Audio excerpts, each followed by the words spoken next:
That's amazing. Let's hear this from Gashon Mutua.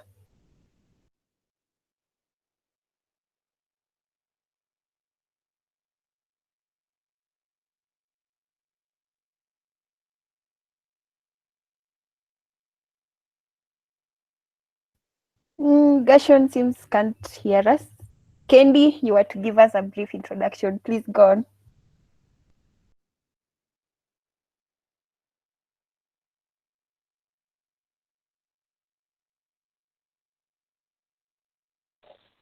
I think she has a problem with her mic. Yeah, you can pass it to other guys so that they can introduce themselves, even to our speaker. Yeah,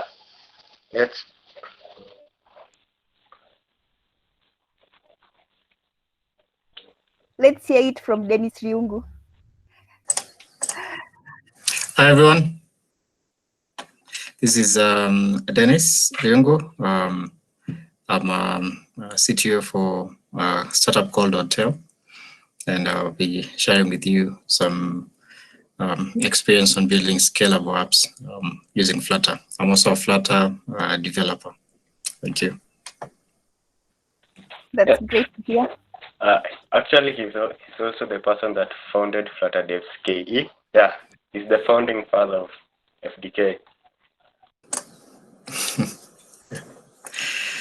Thanks, Eric. That's great to hear. So let's pass it to the last person, then we can proceed with our presentations from Sam Baraka. We can hear this from David Mabiria.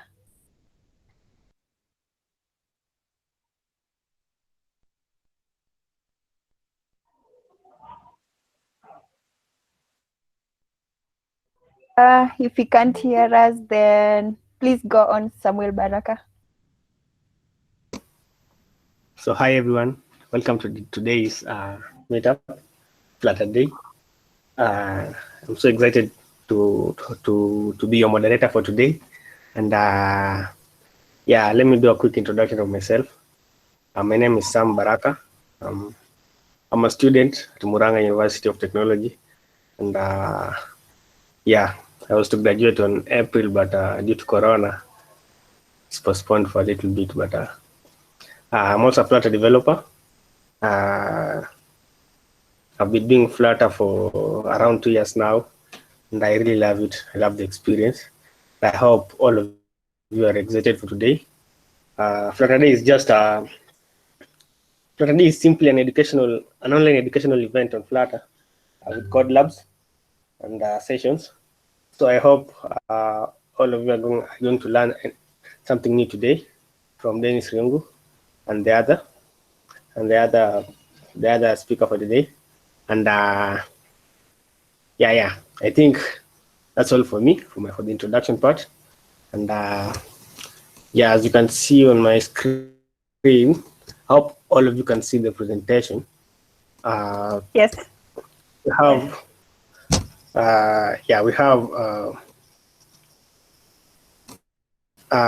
you can follow Flutter Kenya.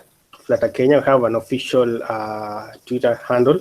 It's called at Kenya Flutter Dev. You can also follow the Flutter Kisumu at Flutter Kisumu for updates on meetups and yeah, mostly meetups and what's going on around the community.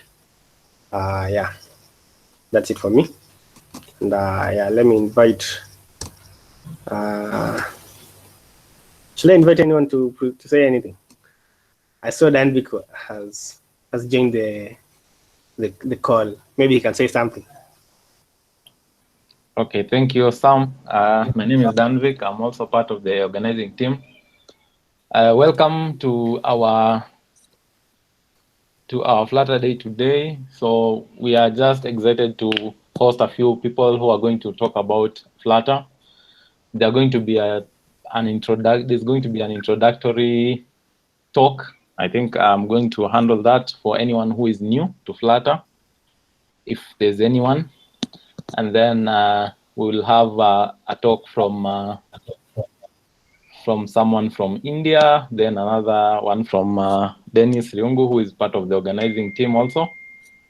I'm hoping that we'll have a very good day. going forward. So I don't think I have so much to say.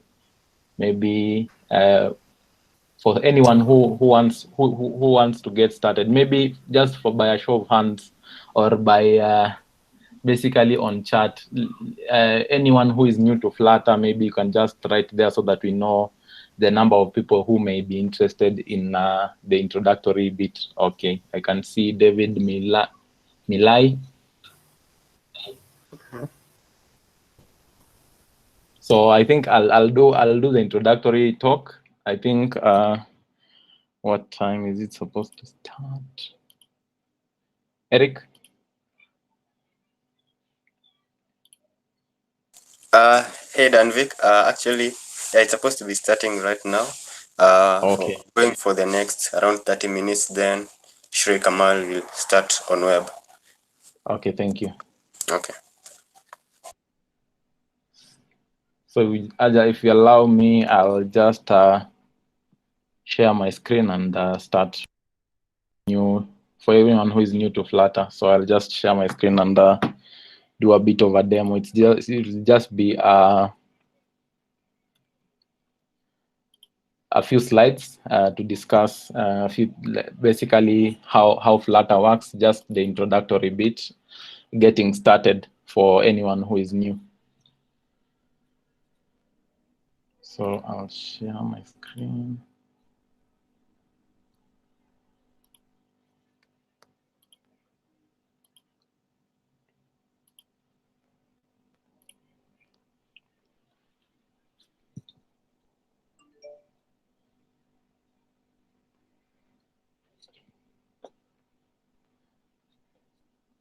Sam, are we able to see the screen? Yeah, you are loud and clear. Okay. I can see your screen. Okay, thank you.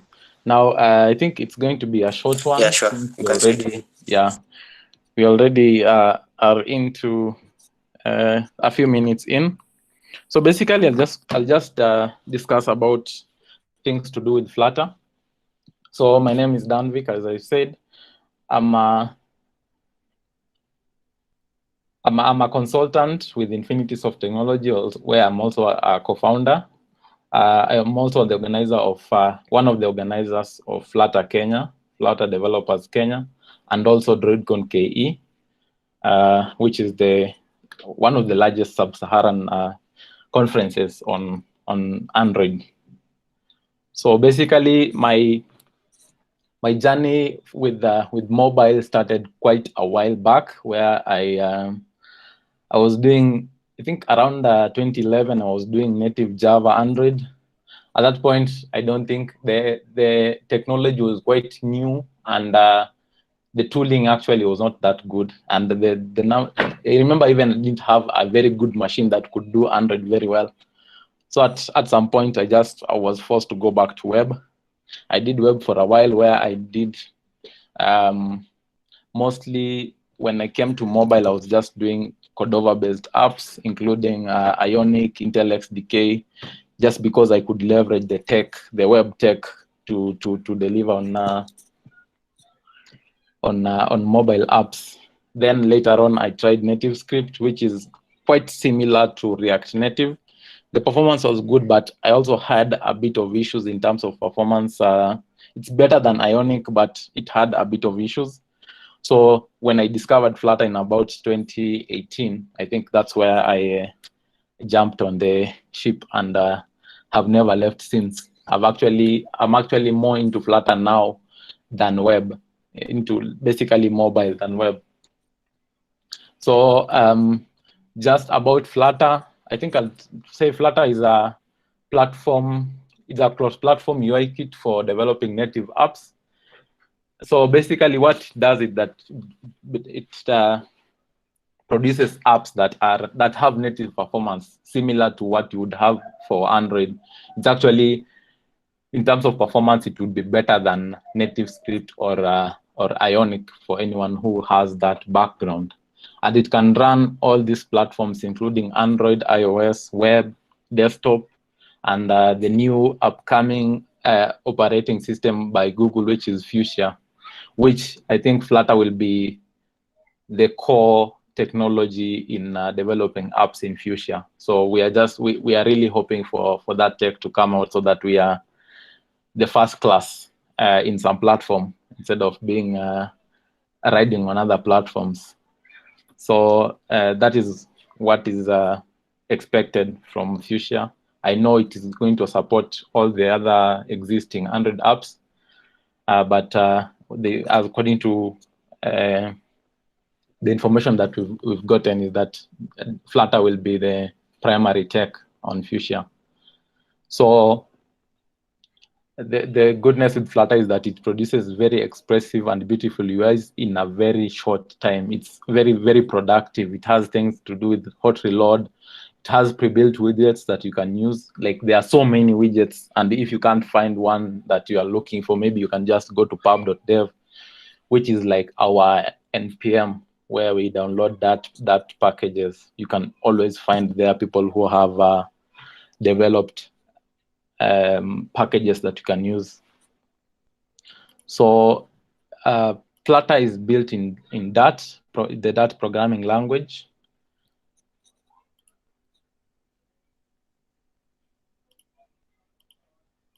Let me just expand this. Okay.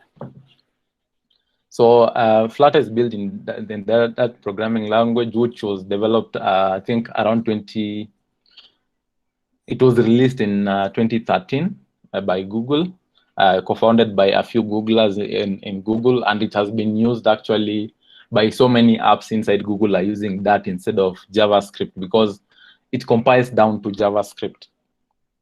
So it's better than JavaScript because it has quite good tooling, and it is somehow statically typed, which means it's easier to manage types than JavaScript. JavaScript has issues, everyone knows about that. So basically, when it was started as a superset of JavaScript, where you can write code in Dart and it compiles to JavaScript. The advantage there is that it was compiling to very performant JavaScript, which was actually an advantage for Google and it was very easy to test compared to JavaScript. So that has both just-in-time compilation and ahead-of-time compilation, which we will discuss just in a few minutes. It compiles to machine code, which means the performance is much better. So, for example, if we compare something like NativeScript or Ionic, since they don't compile to machine code, their performance may be a bit worrisome, because JavaScript has to be, since JavaScript has to be interpreted at runtime before presentation. So I think that is one of the advantages of that. Now, why did the Flutter team choose that? So those are some of the advantages. Since it's compiled to machine code, it's very performant. It has ahead of time compilation, which means that its code is guaranteed to have, when you compile an app using ahead of time compilation, the compiled code is guaranteed to start very fast and be consistent in performance. There will be no latency in early runs. Basically, when it starts, there is no latency, because as we compare it with something like JavaScript, using JavaScript on mobile, it has to be interpreted then before it's executed. For ahead of time, for compiled code, that means it is just executed directly because it's already in machine code. So it also has JIT, which is just-in-time compilation. JIT is used during debug mode. So when you're building your Flutter app, just-in-time compilation will be used during debug mode, so that you can iterate very fast. It is the one that enables hot reload, because it can be the code, the changes you make are compiled just in time, so that the change happens on the UI as you continue. Another thing is that that is optimized for user interfaces, which makes it very easy as compared to other languages. You'll see that something like Kotlin and Swift, they've come up with Swift UI and Kotlin, I think Jetpack. What, I've forgotten the name. Can someone remind me? I think they are somehow copying the idea of that in development of UI, because they've seen the advantages of how that is optimized for making user interfaces. So it's also a modern programming language with very familiar concepts. If you're coming from something like Java, Kotlin, C++, C, you'll be able to just get on board and start very, very, very fast. So that's one of the advantages of that and why it was chosen as the primary language for developing Flutter apps. So since you see, the advantage of that is that it is borrowing concepts from other languages, which makes it a very modern language, which builds on the mistakes, or like basically correct the mistakes that were done by the earlier languages, which makes it easy. If you compare to Java, it is more expressive. When you compare it to Kotlin, I think Kotlin is one of the best languages right now, developed by JetBrains, who are the developers of so many tools for developers right now. And since that and Kotlin share quite a number of concepts, that makes it very easy to basically if you're transferring from Kotlin to that transfer will be quite easy. So how about the data ecosystem? So that language can be, you can use that for mostly anything in development. Because it compiles to machine code, you can develop apps for the server. There are web apps that you can make for the server, like say your backend. You can develop your backend apps using your backend systems using that. There are few upcoming frameworks that you can use for that in the backend, where you'll be able to develop just like the way you would for Node.js and languages like Go and whatnot. So basically, it has that advantage since it compiles to machine code. It will be very fast on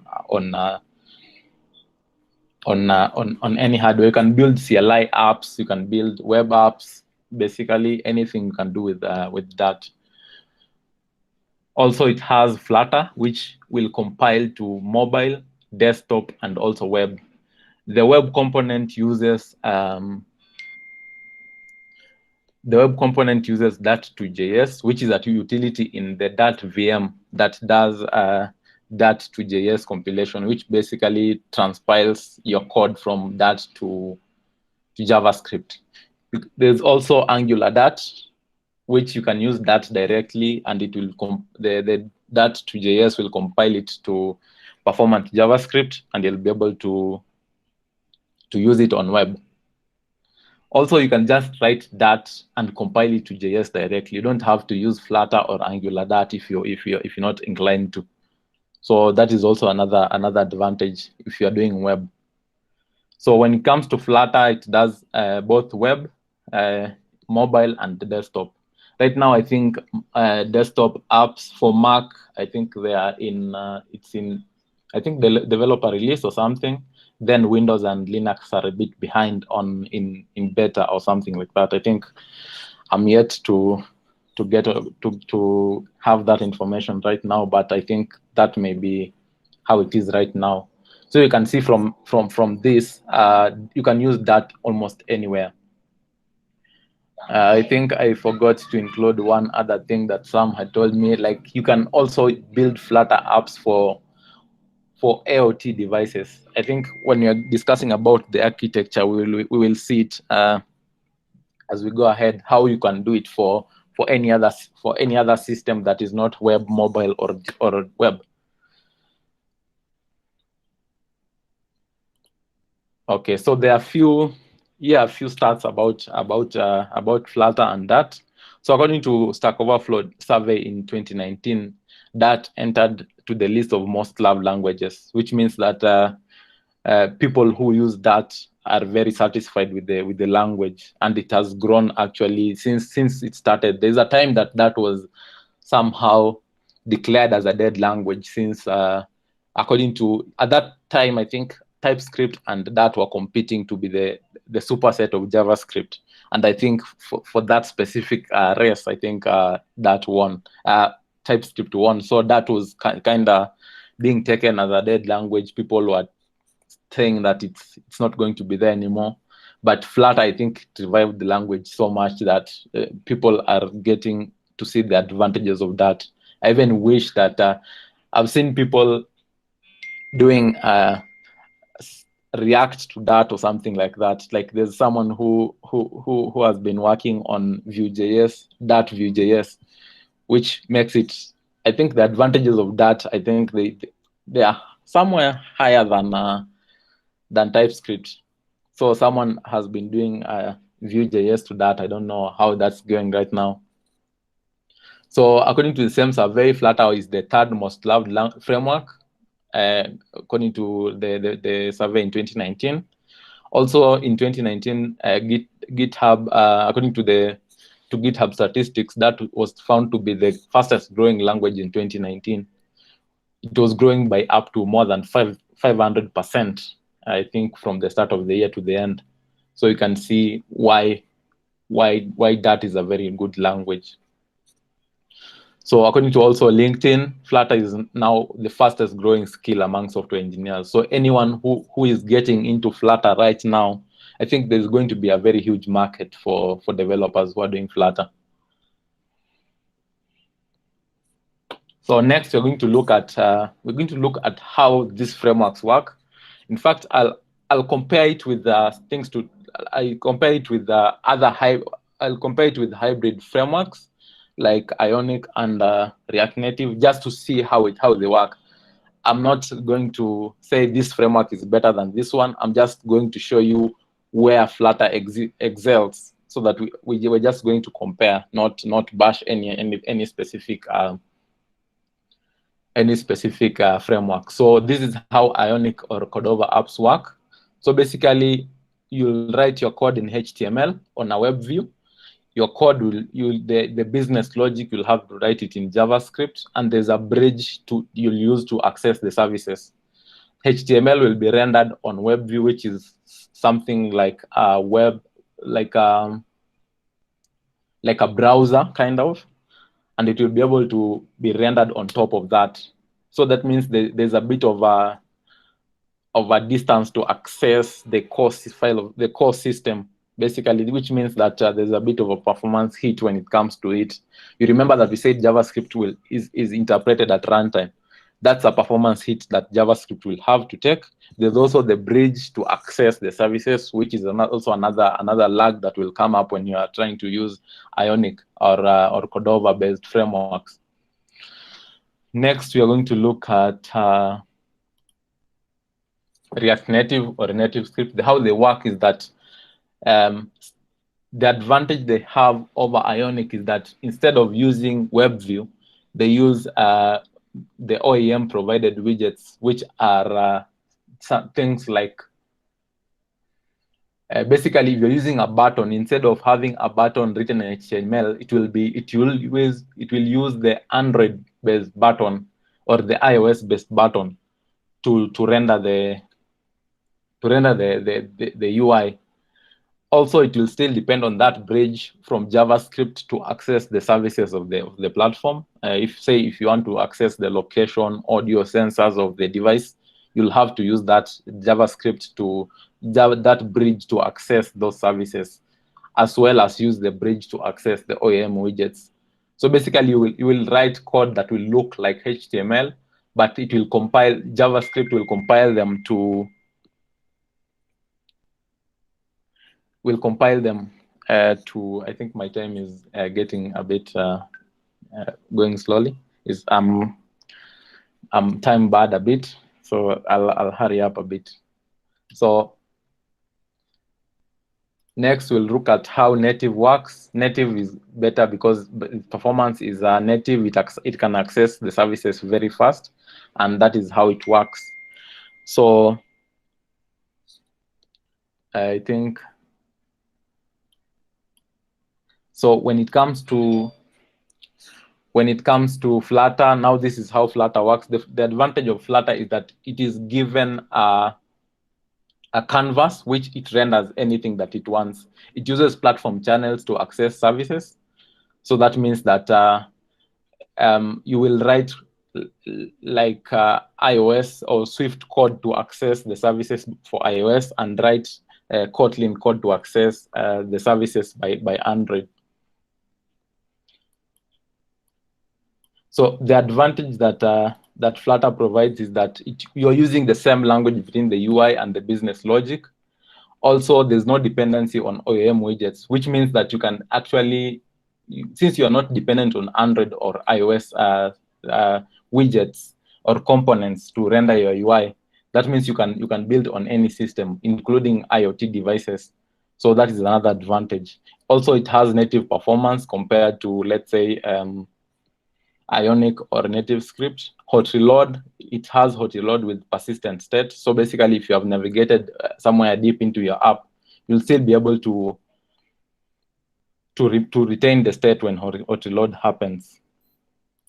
So this is how the architecture of the framework is. The whole framework is written in Dart, and it's built on top of Skia, which it has, and the engine bit is written in C++, where you'll have like things like the Skia rendering engine, which on top of which Flutter will just render.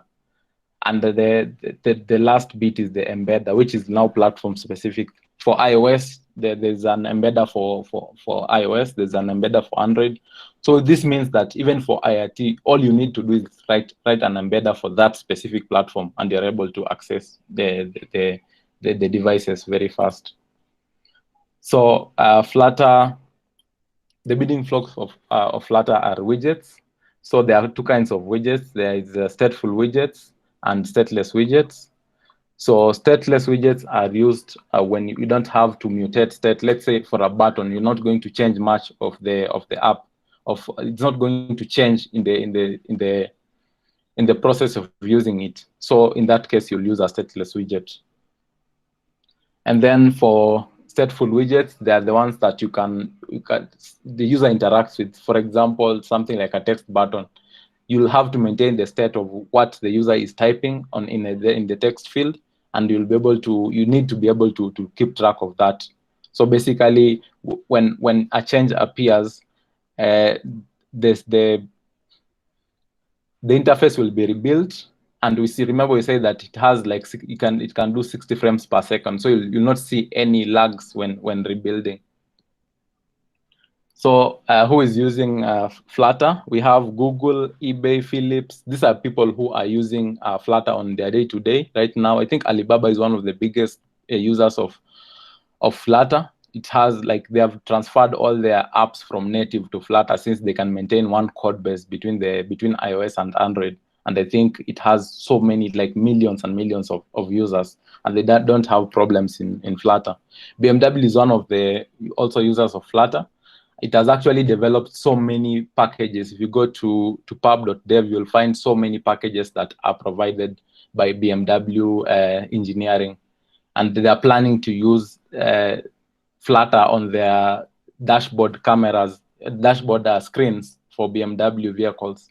I think that is also one advantage that you'll be able to see using Flutter. Now, the device for BMW screen is not Android or iOS, but you can still use Flutter to build it. I think I'm 3 screens away. I think I'm almost done. So and then finally, we have a tooling. Basically, you can use Android Studio, IntelliJ, VS Code for Flutter. It has so many tools that you can use. There are plugins for all the different editors, including Sublime Text, Vim, and whatnot. They all have plugins for Flutter. There's also Flutter has also developed a plugin called DevTools, which is actually written in Flutter and used to inspect Flutter. So which is very interesting. It's kind of recursive. So you can use that to inspect your user interface. You can use that to view your performance and whatnot. It also has CLI tools. If you don't want to use these plugins, you can use the CLI tools to access information about Flutter. There's also a very vibrant community on the web across all platforms that you can see. GitHub, Twitter, there are always people willing to help you if you are doing Flutter. The community has also developed new tools for Flutter. For example, someone has developed Widget Studio, which is an widgets app for Flutter, which is an IDE for Flutter built with Flutter, which is very interesting. So I think that is something to take note of. And then I think resources, you can always check the Flutter website for information if you are new. It has a very good documentation with videos and code snippets. Also, if you're new to that, you can also check out their website.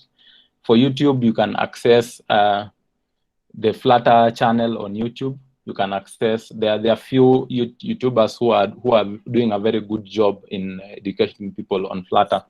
So I think you can refer to that list there. I'll share these slides when I'm done, so that you can be able to refer to some of these channels where you can be able to get started.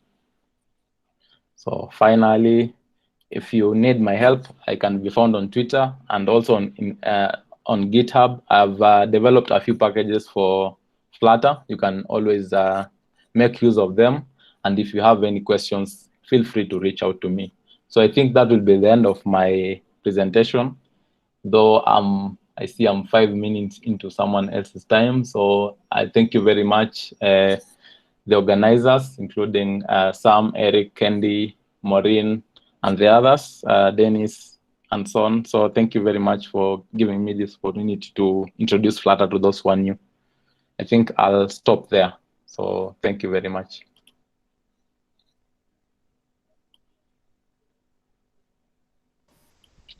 So thank you, Danvik. Thanks for that. I think that was a good presentation. I think if you were in a physical location, we would have clapped for him, but since we are remote, I think we just received the virtual claps. So we are happy to welcome Kamal Shree. I don't know if that's the correct pronunciation of her name, but yeah, that's fine. Yeah, Kamal sounds good. So yeah. Yeah, we're glad.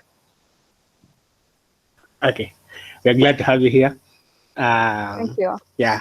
So, what's up, coders? Let's just hear from her. Let her give a brief introduction of herself, and then she'll take us through what she has for us today. All right. Thank you so much. And so I'll quickly share my screen.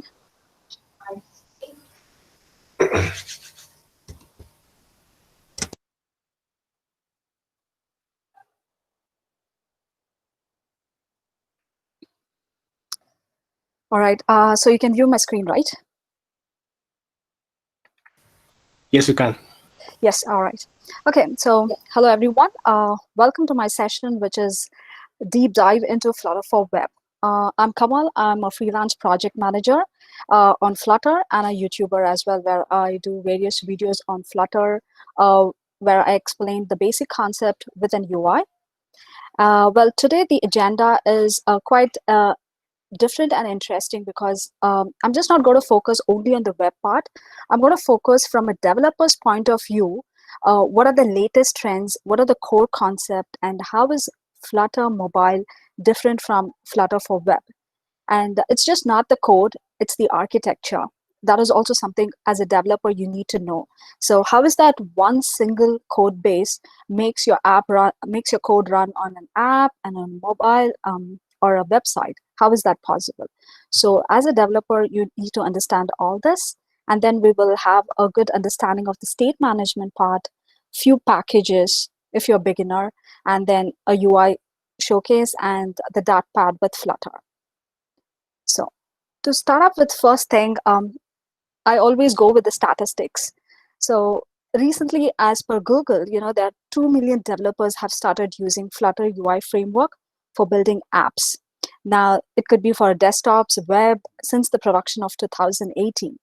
Now, if I have to say the numbers, they might not be the same, because by the time this got recorded, or by the time the numbers would have got increased.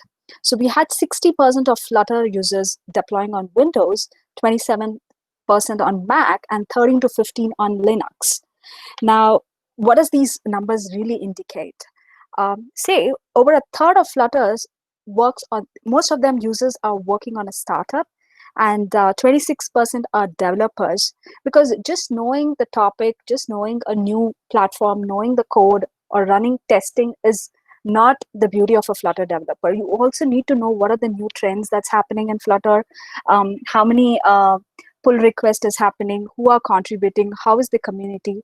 So that's the reason I focus first on these things, and then I move on to the Flutter part. Currently, we have almost 50,000 Flutter built Android apps on Play Store. And after the release of 1.7, that is not 1.7, 1.17 release, which happened during the month of May, we had almost 6,339 issues closed from the stable version, which was 1.12. And and we have almost like 231 contributors. So this emphasized that since it's an open source, anybody can contribute any issues you think you can fix on it, you can work on it, you're welcome to do it. Then moving on to another major update was Dart 2.8, the pub tool thing. So I think this was the first version to overcome the null safety feature, which is, I think, one of the crucial aspect if you're from an Android background. Because most of the time, whenever your app crashes, it's because the variables happen to be null or something like that. So that was actually kind of fixed, and we're able to see in this Dart tool. Now, what is that?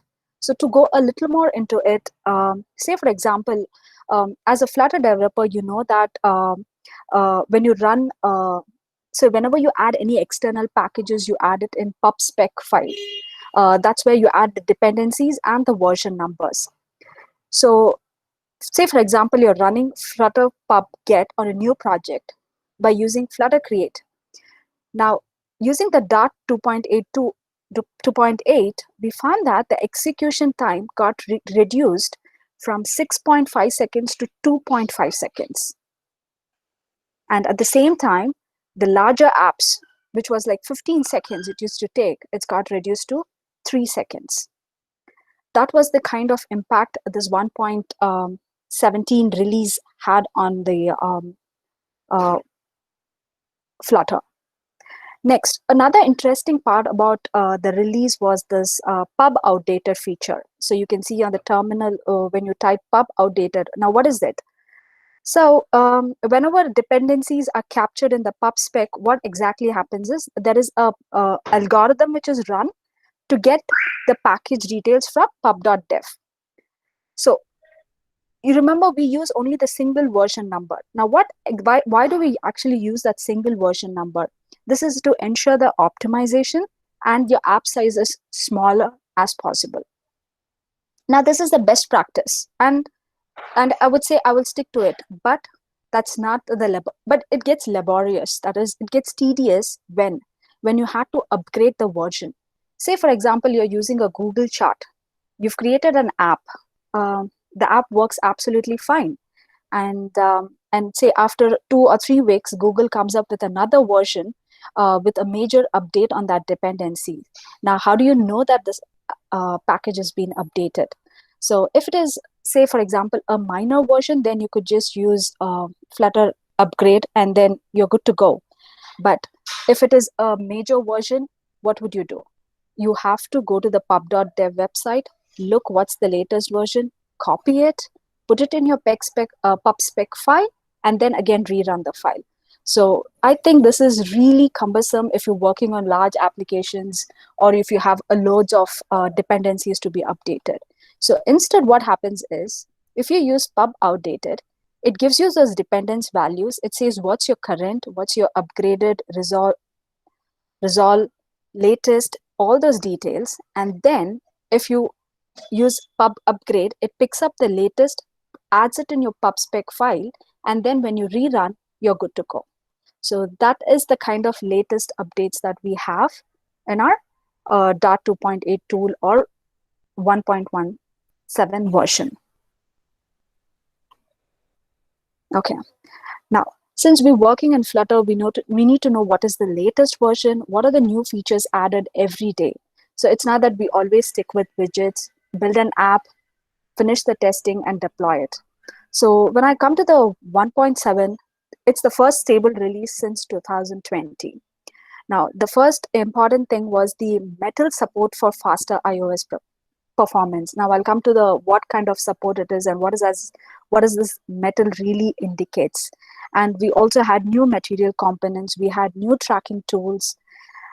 And the number of PR request issues getting closed. So when I say issues getting closed, it really means that so many issues were resolved and we had a major release with all those updates.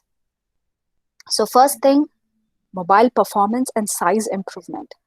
Now, when I say mobile performance and size improvement, now how really can you see the performance? The user should see a faster animations, even for a smaller app at a lower memory utilization. And there were almost 20 to 7, I think if I'm not wrong, 37%, yeah. The speed for the default navigation was increased. And also 40% reduction in CPU usage for simple iOS animate. So those were the kind of performance related updates were happening in this 1.17. Now, do you remember we have something called Flutter Gallery? Just to quickly, I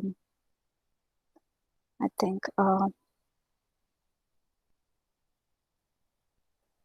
Okay, we have this gallery page. Usually this page, if you're having the app, it takes almost 9.6 MB size and during 2019. But now this has completely got reduced to 8.1 MB, which is almost like 18.5% of reduction it is. So yeah, that is the kind of so that's the kind of support and performance has improved. Then moving on to the Metal support. Now, Metal support is actually nothing but the direct access to the underlying CPU. Thus making what it actually does is the Metal support is it's making your Flutter apps run really faster. Now, we all know that Flutter apps run faster, but by making all these changes, it's making even other versions like iOS run faster with animation. And what if your device does not have this Metal support fully supported? Because the old versions of iOS do not have this support. Now, if they do not support Metal, then what happens? It goes with that A7 processor and provides the native rendering speed itself. So that is one update. And so another one was I was always looking for this navigation rail, because you're building a single code base, you're moving from mobile to a web, and how do you ensure that this is done? So these kind of navigation rail is available. It's nothing but it's a new widget that offers a very responsive navigation model. And it's, as I told, it's great for apps which actually switch between mobile to desktop form factors, because it's easy to swap from the bottom navigator, yes, as your app screen increases. So this is one such example, or the new widget that you could implement. Then moving on to the date picker, which we did not have prior to Flutter 1.17, but definitely we had a lot of packages. So date picker, text selection overflow, that is selecting of the text, which actually gives you a very new visual to match the updated material guidelines. And one more feature, my favorite feature this is, which is the motion specification. Now, it actually defines 4 transitions if you look at it. It describes the animation between the components and the full screen view, like the container transform, the shared axis, the fade through, and the fading part. The best part about it is easier to implement. and you have to just drop them in your app, and you can delight your customers with the features that you're looking for. Then moving on to another cool feature, which I always looking for it when I initially started learning Flutter, which is the text and font, which always goes hand in hand. So if you are someone who's excited about this text scale implementation, then probably this would be a very interesting package, because Google Fonts allows developers to easily experiment with this font, which is the fontsgoogle.com in your app.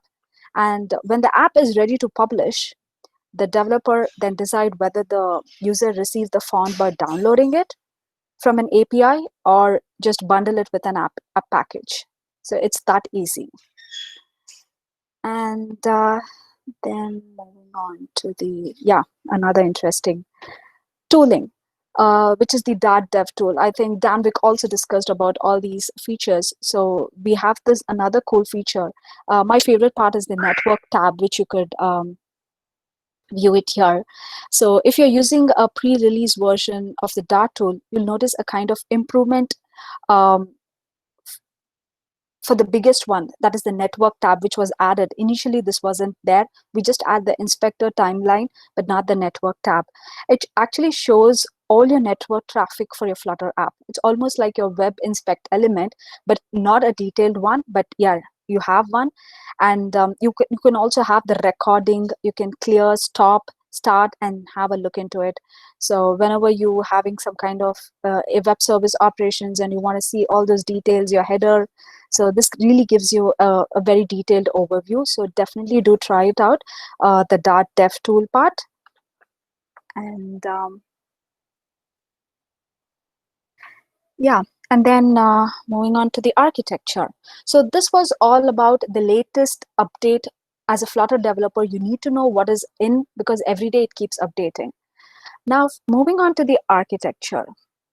So when I come to the architecture part, it is like one framework, mobile and web, or is it like web and mobile? Now, if you ask me as a developer, Kamal, should I learn, I'm new to Flutter, should I start with mobile and then move on to web, or should I go with web and then move on to mobile? So in my experience, I might be wrong or opinions differ. I would say go with mobile, learn all the widgets, learn the testing part, learn the architecture. And then when you transition to web, it's easier. But if you're already from a JavaScript background and are a web developer or something like that, then directly getting onto web would be an easier part. But if you're from an app, I would suggest going from a mobile and then moving on to the web part. All right, so coming to the architecture. So last year, Google I/O released the web version, but still it's not production ready. I would say not to get into the production mode, but trying phase, yes. Well, Danvik has also described about these architecture. I'm not going to get into too much of it, but just give you some flavors here and there, stating how different it is. Now, when I say I'm writing a single code, I'm running the same code on my mobile and my web. Now, how is this backend really rendering this part? So that is where I'm going to focus and not exactly tell you like how the flow is happening. Okay. So first thing, so before we understand the architecture, so the first one is the web, Flutter web, and the second one is the, this is the Flutter mobile, and this is the Flutter web. So the only difference comes in the blue layer. So the green layer remains the same, and the browser part slightly differs for mobile and for the web. So I'm going to tell you what exactly is the difference, and is that something being missing or not, or is it something already done by the browser or something like that. So first, let's understand how a browser works. So if I have to come to a browser, we have three engines in a browser. We have a UI engine, browser engine, and then a rendering engine. Now, UI engine is whatever you see on the website, your layouts, your tags, your widgets in terms of Dart. Then coming to the browser engine, it acts like a bridge connecting your UI and your rendering part. That is whatever the UI is there, it renders it on the browser, on the app. So that's the rendering part. Now, Now, what does this rendering really does? This is the one that actually compiles, either it could be a HTML, JSS, CSS, Dart, or any other text context to the layout section. So once you get the layout part, then it paints it on the screen. So this is the common thumb rule for browser rendering. Now, moving on to the Flutter part, how is it like, what is happening in the Flutter? So now we have an idea as to how the rendering happens in the browser. Now let's see the Flutter part. So in the Flutter part, we have two things. One is the engine and one is the framework. Now, when I say framework, which is the green section, it's purely written in Dart. And when I say engine, it's purely written in C++. Now, what does the engine contains? The engine contains the Skia 2D graphics, the Dart virtual machine, the service protocols, the platform-specific channel, all those details. Then what does the framework contains? So the framework contains the material, the Cupertino, the library, widgets, rendering, Dart UI, and all these components. Now, so as I mentioned, the green part remains common irrespective of whether it's mobile or web. Now, the blue section is also present on the web, which is this part. But why is that not visible here? So the difference lies in the engine implementation. That is, the rendering of the content is based on different technologies on web. So say, for example, you have your Dart code. So what happens with your Dart code when you do a run and when you build it? So first, your Flutter web engine converts this Dart code into a HTML or a CSS canvas. Then it goes through this Dart2.js compiler. There's a compiler here which actually converts your Dart code to JavaScript. So the Dart2.js compiler is the main secret ingredient or the feature that actually does this conversion part. So once we get into JavaScript, then the server, as usual, the functionality of the browser, which does is the compilation part, execution, creation of DOM, and then repainting it on your browser. So this is the only difference, but the rest all remains same.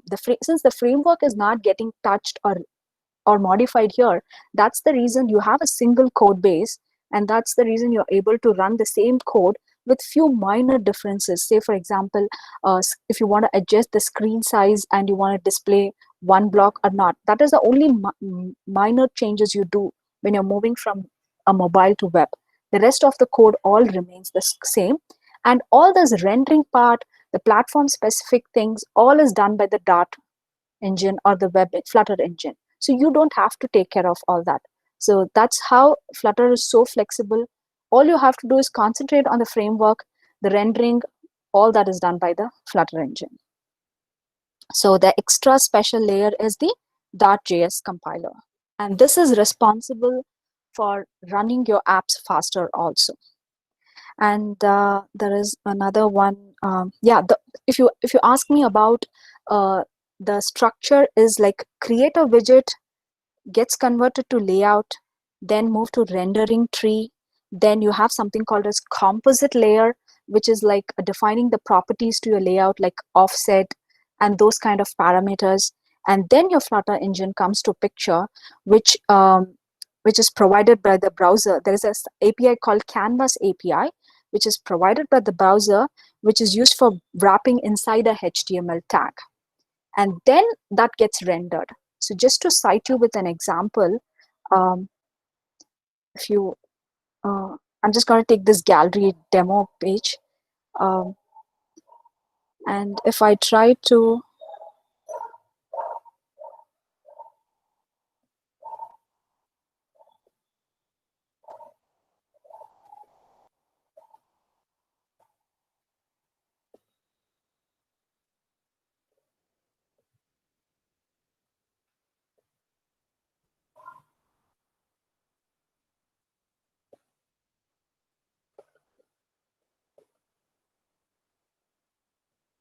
okay, let's pick another example. This is rendering a different one.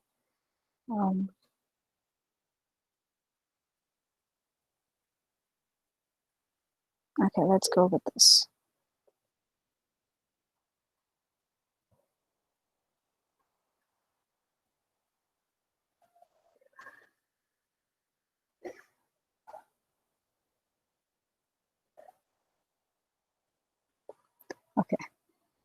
Is this site down?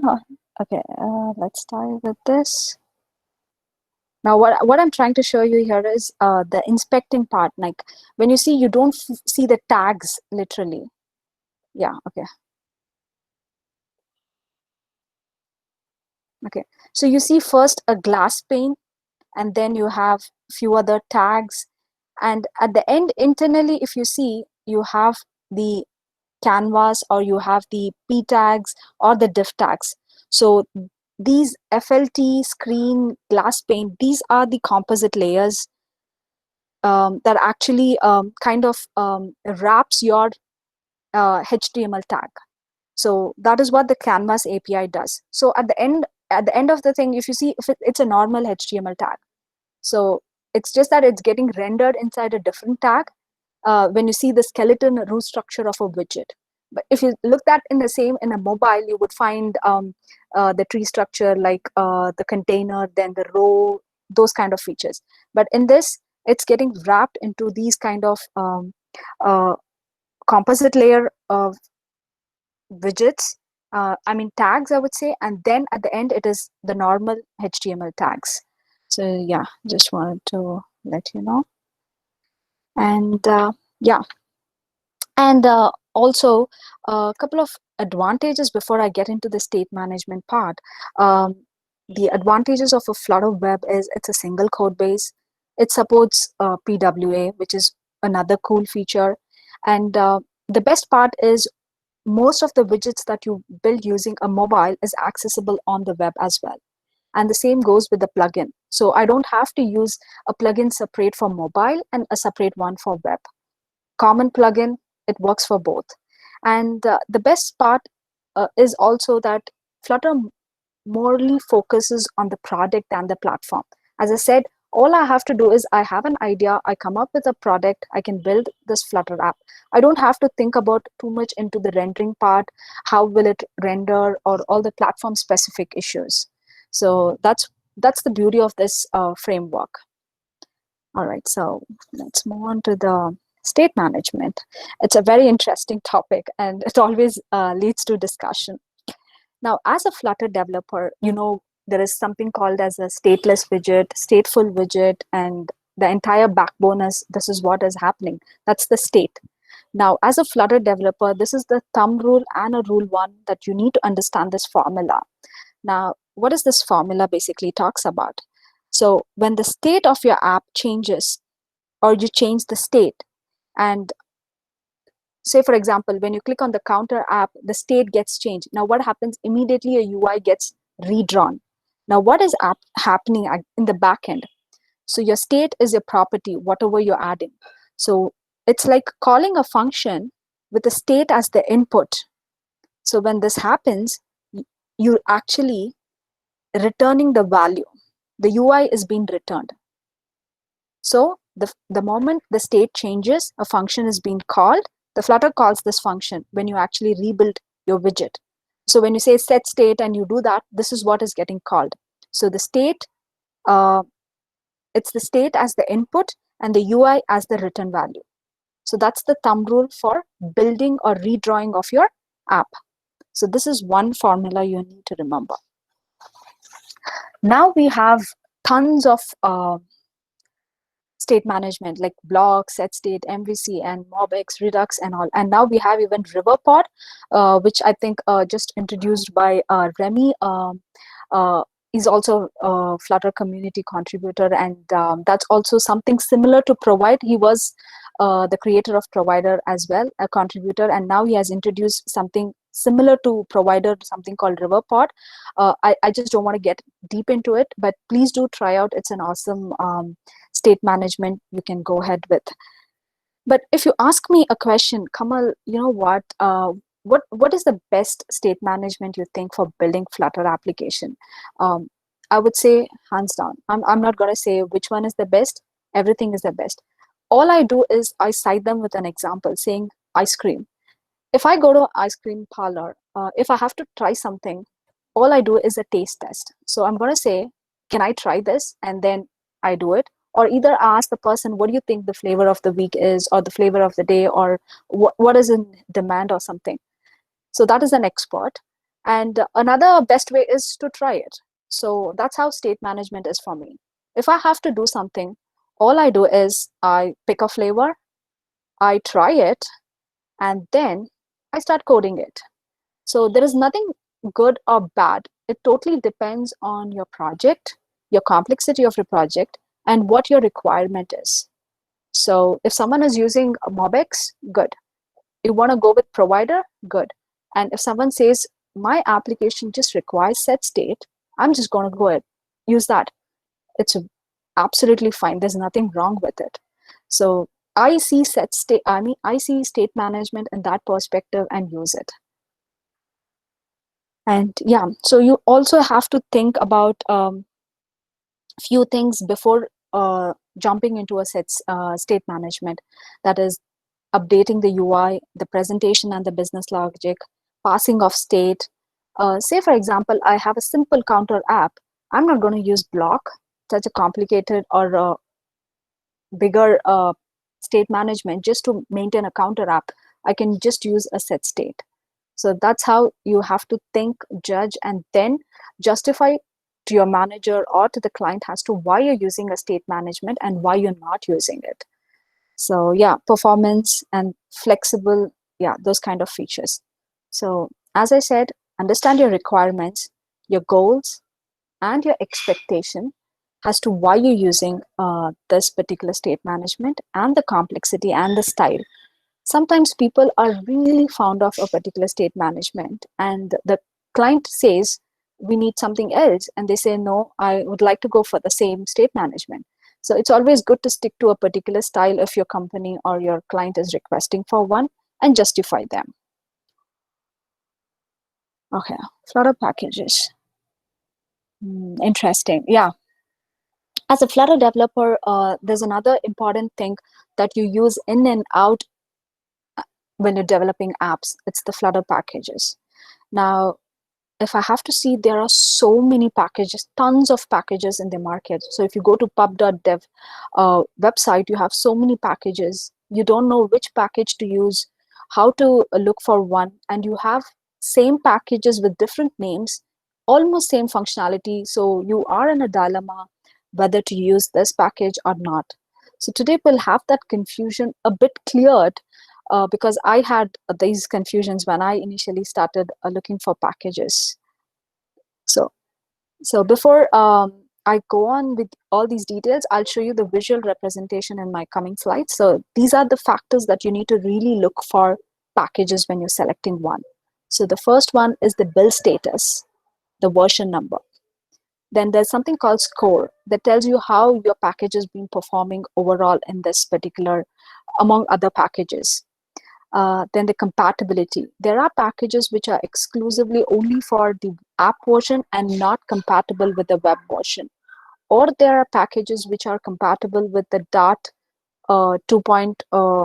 Lesser versions or 2.8 versions or the higher versions. Then the author, we have certain packages developed by the Google team itself. And we also have the GitHub repository where it's an open source packages. So you can literally look into the package details, find out what they have done with those packages, find out the open issues, the closed issues. I'll cite you with an example also so you can know, and the installation and the example. So say, for example, shared preferences. So let me go live and I'll show you, because rather than this, so let's,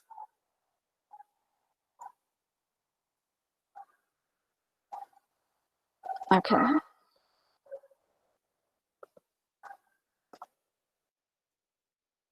So this is the website that you need to look into it. And I'm just going to pick one, which is the shared. Okay, so this is the package, shared preferences. So first thing, as I mentioned, you need to look for the version numbers, the build status, okay? And this is the score. Now this says 100. So the score maximum is 100. So if I'm going to click on it, it's going to tell you what's the popularity, health, maintenance, overall. Now, why I say look for the package number is, you can see, the score is, you can see few packages with lesser scores. So that means these packages might be lacking here and there with the overall stability, or there are few issues which are not fixed or something like that. So you have to look for those values. Then you have to look for this details, that is Flutter, Android, iOS, and web. So this package is supported and compatible with all these versions. A couple of them will not have web versions. So then you need to be cautious not to implement those kind of packages if you are migrating your app or you want to even build a web version of it. So just be cautious with that. And yeah, GitHub repository. So I'll come in a moment. Yeah, you can see people who have built it here. Yeah, this has been licensed, and the GitHub issues and the example, the installation, and the version. Version is very important because while developing the app, I would have used this version. Now I want to know what kind of issues were fixed in this version. So I can really click on them and find out the details of the versions. So that's how you can, I mean, the documentation is there, so you can click on these versions and you can find the details about what fixes were done. The best and interesting part is the GitHub repo. So if I click on the GitHub repo here, I can see what are the plugins. Okay, not this one. Okay, this goes directly to the issues. But let's pick up some other plugin related to chart. Okay, say for example, FL chart. Okay, this package has a score of 99, and yeah, so the overall, okay, where they lacked is the popularity. That's what you could see. And if you go to the repository, this person has created it, and you can find the issues. Now, why I say you can find the issues is, say for example, in this particular chart, you're looking for some kind of customization, and it's not available in this plugin. There might be that someone has already raised an issue and someone is working on it. So instead of you creating that entire functionality from scratch, you could actually contact this person, or you could contribute and work on that particular issue. So that's the kind of open source and flexibility works here. Say, for example, this person says, can line chart show peak values? Now, if you're really good at charts and you want to work, you can pick up this issue and work, or either you can ask them, can I create another package and have those kind of added feature to it? So you can actually talk to the other developer and come up with new features. So this is what, and also look for the closed one, because people would have worked on the issues and you might come raising up a new one. So that's how you can look at details of the packages. And yes, and then we have some UIs that I've built using Flutter Web. This is one interesting UI where I wanted this 3-grid layout. So all I did was I wrote a simple app first, and then when I'm transferring or when I'm transitioning to the Flutter Web, all I did was I used the dimension saying, okay, if it is this screen size, I want 2 blocks, and if it's this screen size, I just want 1 block. So just using the same code with few minor tweaks here and there, I was able to achieve this design and make it responsive as well. So this is one design, and another kind of a design was this dashboard. This is also responsive, so it gives you that 4, 3, and 1 kind of grid structure. So yeah, and you could also see how I could get this overlapping with widgets, just using the widget stack widget, and I was able to do this. It's very simple. I did not go fancy with any libraries, any packages, nothing, just with Flutter material dot. I was able to design these kind of things. And this is also one such examples from the community where you can build a Flutter web. It could be of profile, it could be some kind of home page or anything. So all they do is this Adobe XD. Now, since the release of 1.17, we have this Adobe XD. So all you have is you have a prototype, put it into the Adobe XD, install the Flutter plugin, and you get the entire widget generated for you. So you don't even have to create a widget for it. So all you have to do is just connect your Flutter repo to your Adobe XD, and you have the entire prototype available on your Flutter app. And yeah, this is one such examples. You can find it, which I was showing you, the Flutter gallery. There you can find these details. People have built it. And yeah, the Dartpad, we have the Google developer expert Diego, who has built. So if you really want to try Flutter and you don't want to install any of your editors and you want to do it, we have Dartpad, we have CodePen supporting Flutter. So, and also we have a lot of people who have already contributed, so you can just have a look into these details. And these are simple bubble animation effects using Dartpad. And all these source codes are available on the Dartpad. So, and even in the references, they are available. So you can have a look into it. And this was built by Philip, one of the Google employees who was just trying out the Dartpad initially. How does it support for Flutter? And he came up with these cool designs. And they are not using any fancy plugins here or packages. Simple material.dart with few custom animations, clipping part, and transitions, overlays, and they were able to achieve these designs. And yeah, so I'm just gonna leave the slide for a couple of seconds so that if you want to have a look into it or take a screenshot or something, whatever I've explained are available on these links, or I can also share the slide with you later.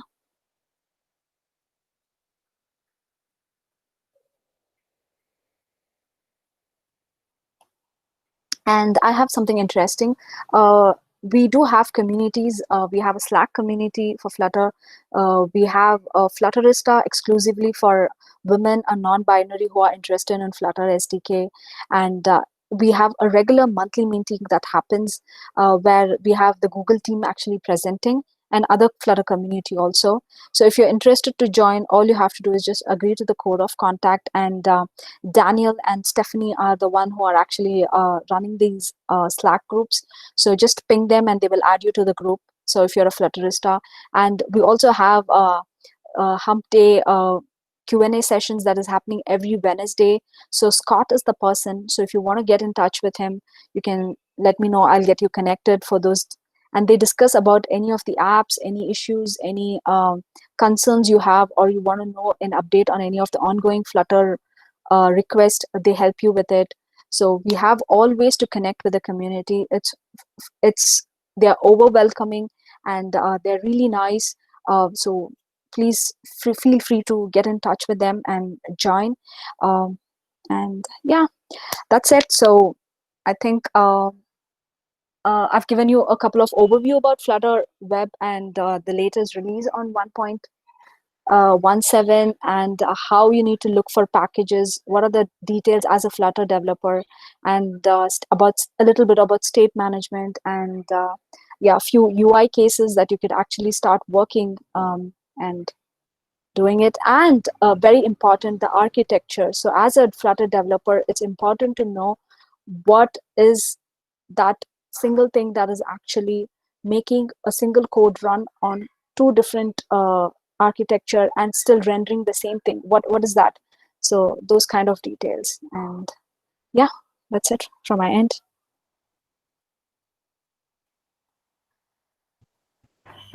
Thank you, Kamal, for the presentation, for an overview of Flutter and Flutter Web, state management, and everything. So we really appreciate for this. So it's time to welcome any questions.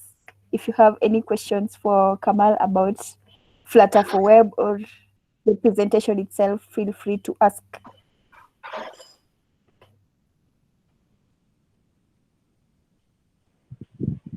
Hi, Kamal.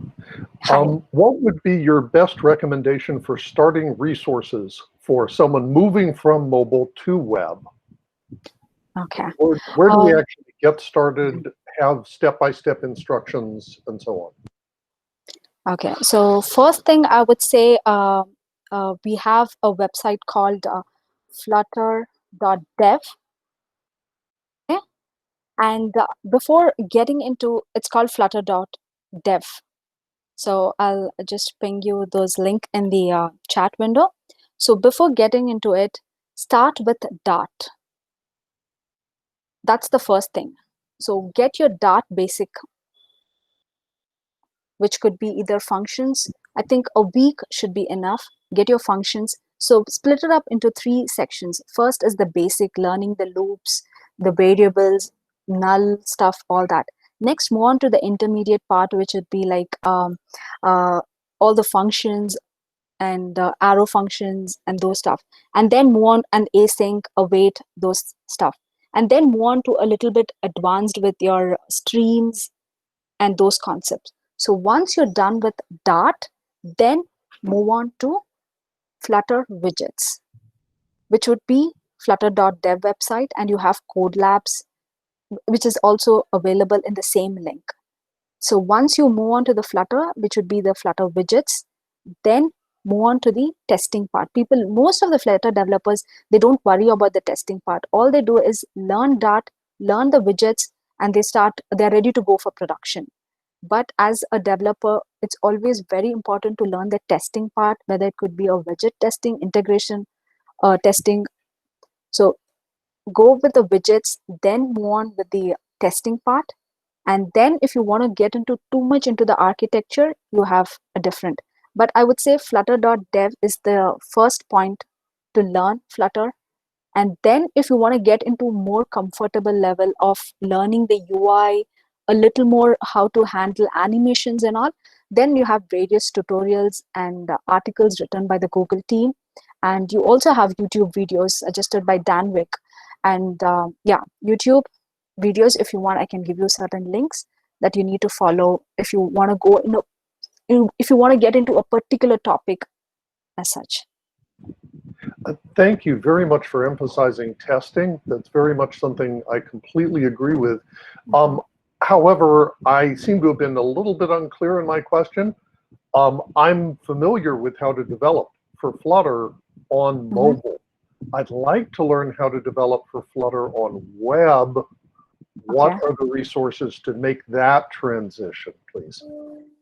I think we have a very limited resources on Flutter for web.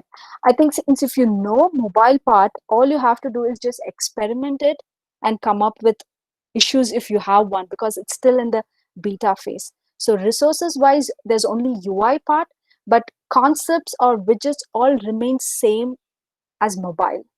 So if you come up with issues or something, that's when you have resources. But Flutter for web, it's whatever is available, like the web support for Flutter, that is the only link. So we do not have any exclusively support resources for web. So yeah, and there's some Medium articles. Yeah, to add on that, I also have a question. Is it possible to convert an existing Flutter app to Flutter for web? Yes, you can do that. So when you run a Flutter app and you say build, you see it on your mobile. Now the same thing, you change the branch and then you give your Flutter web command which serve from your web server. You get it a different local host and you can run the same app. So then you can see what is the difference. Like say if you wanted responsive and your page is a dashboard or something like that, then you have to tweak your code here and there for that particular components, just to see how you can get it compatible for your web as well. So the code remains the same. So you have an existing Flutter app, you can run that on the web also. I also have a question about I have a question about navigation. How is navigation handled on web? First of all, I'd like to mention that when I was mentioning the YouTube channels that do a very good job on Flutter tutorials, I think I forgot to mention WhatsApp coders. I think personally it has helped me a lot. Which, how come did I forget that? But basically, I think my question would be navigation. How is navigation handled in web? Because navigation on web is a bit different. So I was just wondering. I've been doing mobile app development for a while, but due to my current situation where I'm doing consultancy most of the time, I'm not able to move to these unstable branches. I'm just unstable. So before I get my toes wet, maybe I'll just want to know how is navigation handled on when I'm using a Flutter web version. Is it just the same, or do I have to know some more things about navigation on web? It is the same actually, Flutter for web. So you use the named route to navigate pages inside your Flutter mobile app, and but they also work for URLs in Flutter web. So say, for example, you use that material app route property containing your map listing, and then you set your initial route, and then you define inside your initial route with the context and homepage overview. So it's the same for your mobile and your web. So there's nothing different, but the only thing, a new widget has been added, which is the navigation rail. That is, as and when you minimize your screen, you get that collapsed effect and then the released effect, that kind of effect. That's the only new widget that has been added, but the rest all remains the same for web or mobile. Okay, thank you. Welcome. So I also have a question. Yes, please. Okay, I've been experimenting with Flutter for Web for quite a while. So this is just a quick question. When should we expect the Flutter for Web to be in the stable channel? All right. Stable. Okay. I think they must have. I would say they say that there is a stable release of 1.17.4 that June 19th, which is just exactly 1 week back. But I wouldn't say it's ready for the production yet and do it. But since you're working, have you tried out and you find any features that is missing or something like that? I've been experimenting with it for quite a while, and I faced a bit of issues, especially the responsiveness, the way it renders the UI on the web. Okay. I think it needs quite some work. And, okay. Yeah. But there is a stable release that got released on June 19th. So just exactly 6 days ago. So I haven't tried with the new stable version, but I have tried with 1.17 to try out those new features, whatever I've been talking about. But yeah, so definitely you can try the new version and see if your issues are getting resolved. If not, definitely do raise one in GitHub and you would have the Google team or the community working for you. Okay, thank you. You're welcome. Yeah, so Kamal, someone on the chat by the name Ashish is asking to tell us the resources you personally used when you are learning Flutter. Sorry, could you repeat that question one more time? I just missed that. For me, learning resources. Oh, okay. Yeah. I started with a flutter.dev. That was my starting point. And for the UI, when I wanted to learn, I did not find any resources. So the only way I learned was by creating my own videos. So always what I did was, if you look at my channel, WhatsApp Coders, I pick a UI, I pick a widget. So I connect UI with the widget and I come up with a page. Because just learning widget is not going to help you, or just doing UI is not going to help you. So I come up with a UI. Okay, say for example, if it's a circle avatar, now where would I use a circle avatar? It could be a contacts list or a profile page. So then I think about what are the other ways I can really come up with a profile images. So then I go with a round icon and then try with some kind of different clipping part and those kind of things. So I try. So resources, Code Labs, Flutter.dev, and then for all the state management stuff, I just get into the pub.dev, look into those packages, go to their GitHub resources, fork their repo, and look into the code, actually what they have literally done. And for UI, I just get crazy and creative just doing it. So just get my hands dirty. So that's how I learned. Okay, that's great to hear. Do we have any other person with any other question? Someone is also asking, what advice would you suggest for Flutter app database? To be a little more specific, like what you're asking me, a specific database, or because it depends to project project and person to person. Say if I'm doing a to-do list app or a note-taking app or something like that, I would stick to a Firebase. So yeah, Firebase is simple for me, straightforward. So yeah, it totally depends project to project, and yeah, and you have a lot of integrations also happening with the Firebase. So I prefer Firebase a lot, and sometimes SQLite. No offense to other databases, please.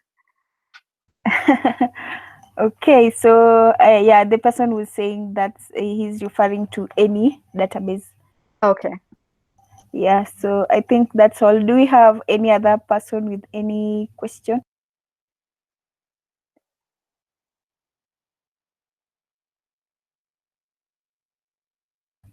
Looks like we have no other more questions. So for me, it's just to give a vote of thanks for the presentation and for giving us insights about how to get started with Flutter and the updates about Flutter. So yeah, so those are so insightful. So after this, we're going to have a small game by Kendi, the Kahoot game. Then after the game, we'll have the next presentation from Dennis. So thank you so much, Kamal, for the presentation. Okay. All right. Thank you so much for your time, and thank you guys. And if you have any questions, just reach me on Twitter or Facebook, and or you can find my link details. So I would be glad to help you with it. Thank you so much. Welcome.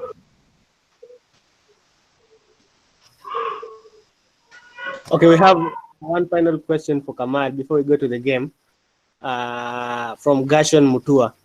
I wouldn't like to leave him out. So Gashon Mutua says, Kamal, what's your opinion on domain-driven design?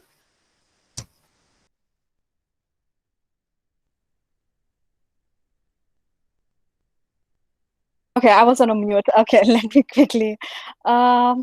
What's my opinion on it? I think it is very important as a developer to understand how to strategically use this domain-driven design thing. So, and I think it actually ensures how to optimize. So rather than coming up with a beautiful UI and an animation and all that, this technique of building a proper prototype and following it throughout the project makes it more what do you say, a well-structured app. So whether it could be a feature-based or a domain-based or a state-based or using a following any structure or any techniques. So I think it makes your isolating dependency and describes the business value of an app. So I think it is very important and essential to understand and to follow, especially if you're building or architecting a large-scale Flutter applications, to follow a particular design rule.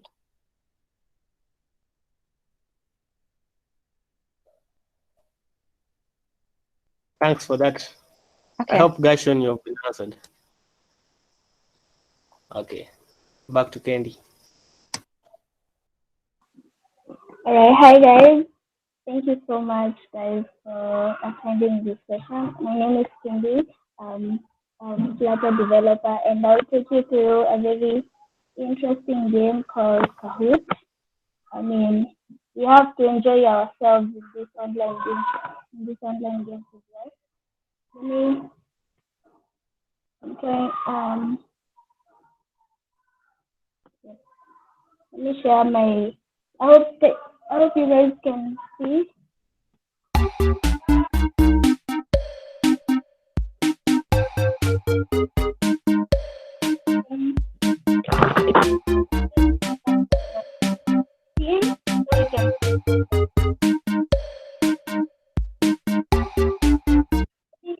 You can give me.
Yeah, so for anyone wondering how to play, you can just navigate through that www.kahoot.it.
Yeah, so if you're wondering how to join, just navigate to www.kahoot.it.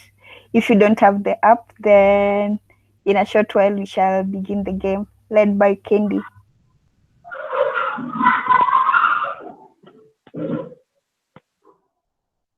I think we can kick it off. We can start the game now with 12 players.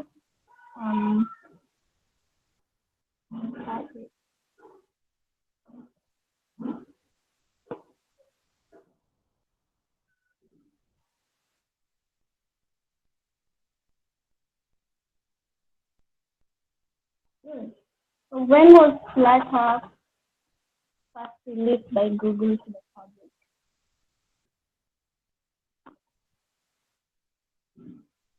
Yeah, I see answers are coming in. It's interesting. Huh. Awesome. It was first introduced in 2017. I can't believe somebody said 2012, but let's go on.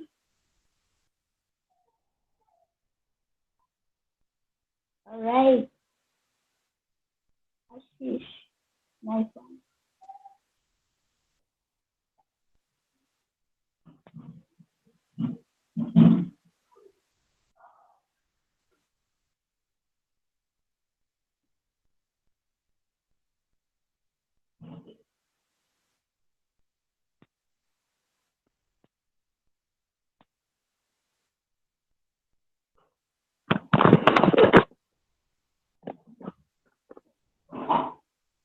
Yes, which is the initial name for Flutter? It was Sky. Guys, it wasn't Kia. No.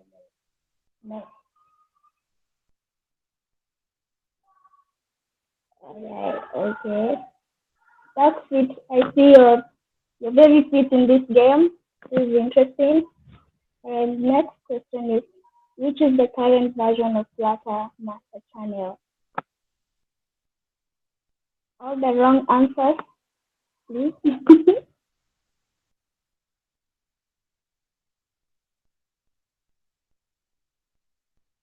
Alright, time is up. It was 1.20 release. Right, let's see who's winning this game. That's it. Just hoping this guy doesn't have our answers. What is the name of the dog?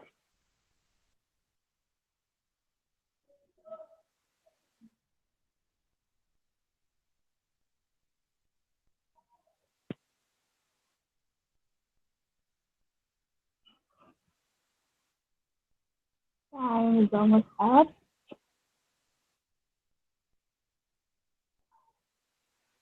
Dash. Yes, correct. Guys, hummingbird? No, not at all. Fluttering bird. Somebody said fluttering bird. Interesting. Hey, Tuku, I see you're coming up this week. It's the next question. How many colors does Flutter logo have? Should be interesting. This should be interesting. Time is almost up. Yes, Flutter logo only has 2 colors. Doesn't have 4. Okay, MJ, I hope Maureen just seen it. You're not the one called MJ, because I assume you have answers. Yes. Which Flutter event is usually held in December?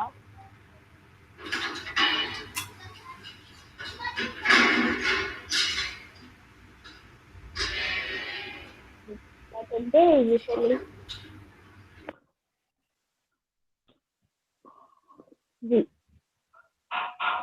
Flutter Interact. Yes, that's very correct.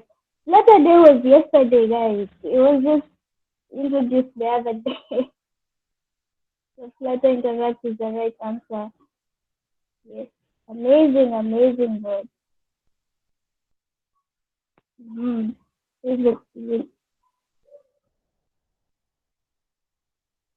Okay.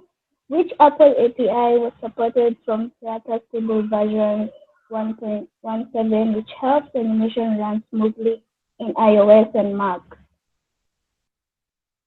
This one, I gave you more time. You have like 12 seconds. Very interesting and very easy.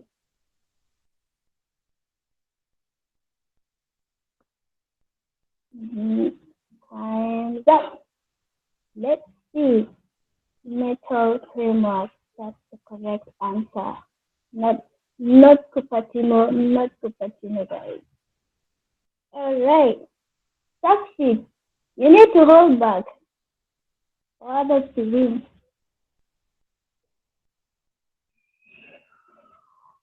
Flutter doesn't work on which OS? Wow. Easy peasy.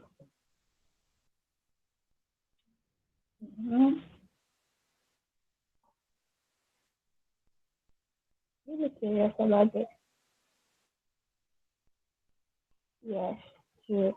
Guys, Flutter works on Windows. Who said Windows? But Symbian, yes. All right. Amazing. Let's get the next question. This one will be a very interesting one. Which command checks your system environment and displays a report of the status of your Flutter installation? Is it Flutter Doctor, Flutter Nav, Flutter Setup, or Flutter Check SMB? Flutter Doctor is the correct answer. I've never seen Flutter Check SMB, guys, but interesting. We are almost finishing our game. Which of these apps is popularly made using Flutter?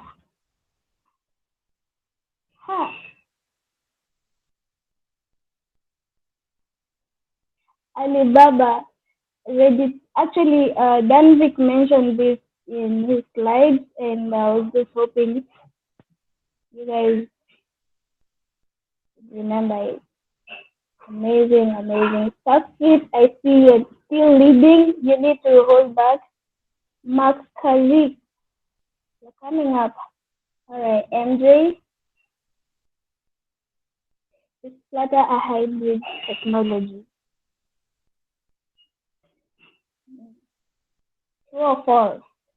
I need all the wrong answers for this one. False. Flutter is not a hybrid technology.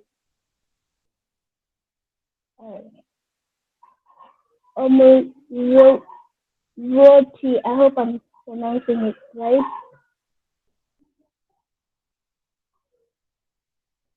Does Flutter use system OM widget? Guys, this one was mentioned by Dan Vick. So yes, I just hope all of you get it right, because that will tell me that you guys are really attentive on the talk. False. Oh my god. 9 of you weren't as attentive. Interesting. Interesting. Yes, Flutter does not use OLA. Next question. Maria. Welcome on the scoreboard, Maria. And the final question is, which function takes the given widget and makes it the root of the widget tree? Make me proud, people.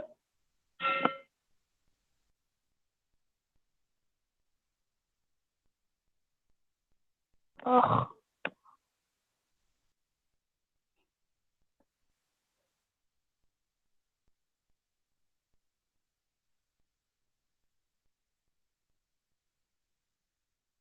Run up.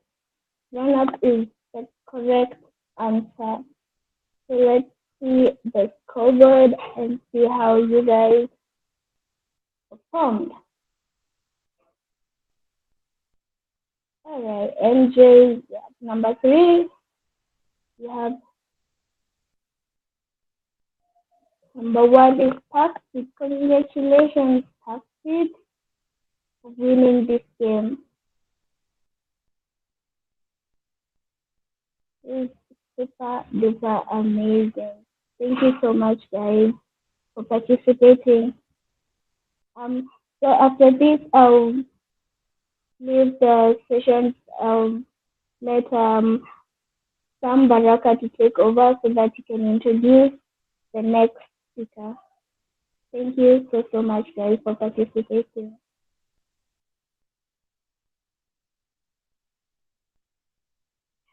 Patrick Aweri, you are stuck with. Oh, I'm sorry, Tuku. I'm sorry you didn't understand the game. Maybe next time we'll explain it better. Congratulations, Patrick Aweri, for winning the game. Unfortunately, we'll give you a virtual gift.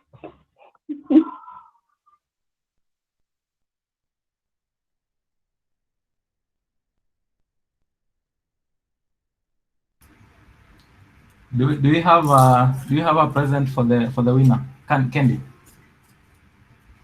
or Sam?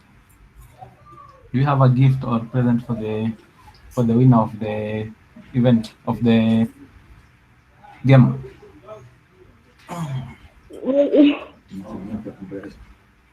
Not really. We don't have any event yet. We were just breaking the monotony of So I have and bring a game into play. I have a dash here. So I think Starkfit, I don't know the real name, but I have a dash here. So if you are interested, I can give it as a gift for whoever won. So maybe I'll get in touch. I will find a way of getting it to you. That's really nice, Dan. Thank you so very much. Starkfit, you have a dash for yourself. That was really nice. Congratulations. Thank you so much, guys, for participating.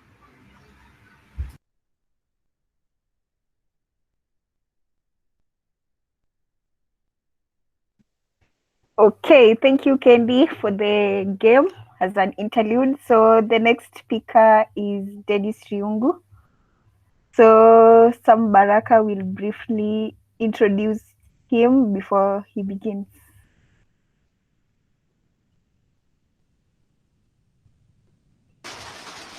Hey, Maureen, I think you should just introduce him. I'm kind of in a noisy place. The rain is catching up with me here, but just take over, Maureen.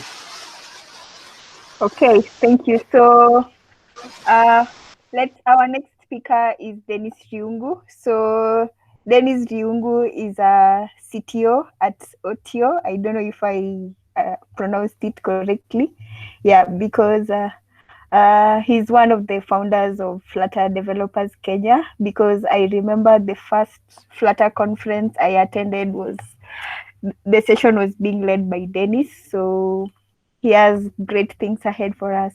Welcome, Dennis. Thank you, Maureen. So allow me to quickly share my screen.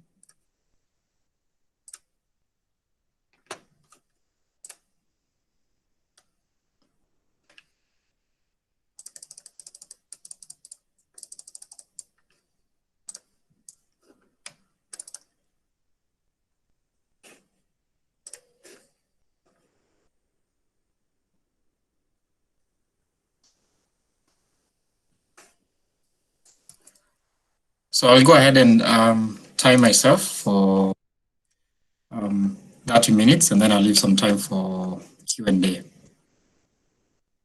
So as you've heard, my name is Dennis Riungu. I'm CTO of Hotel.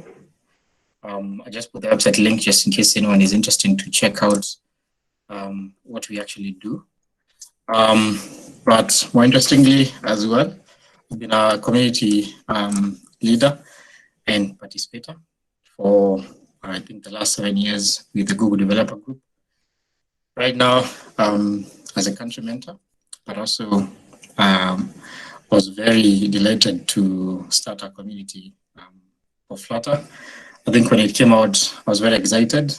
My previous background was not exactly mobile app developing. So Flutter was very easy on me when I started. And the beautiful thing is that I actually began on the websites without much experience with that. So I'll share a bit of that. So I also just want to say thank you to the organizers.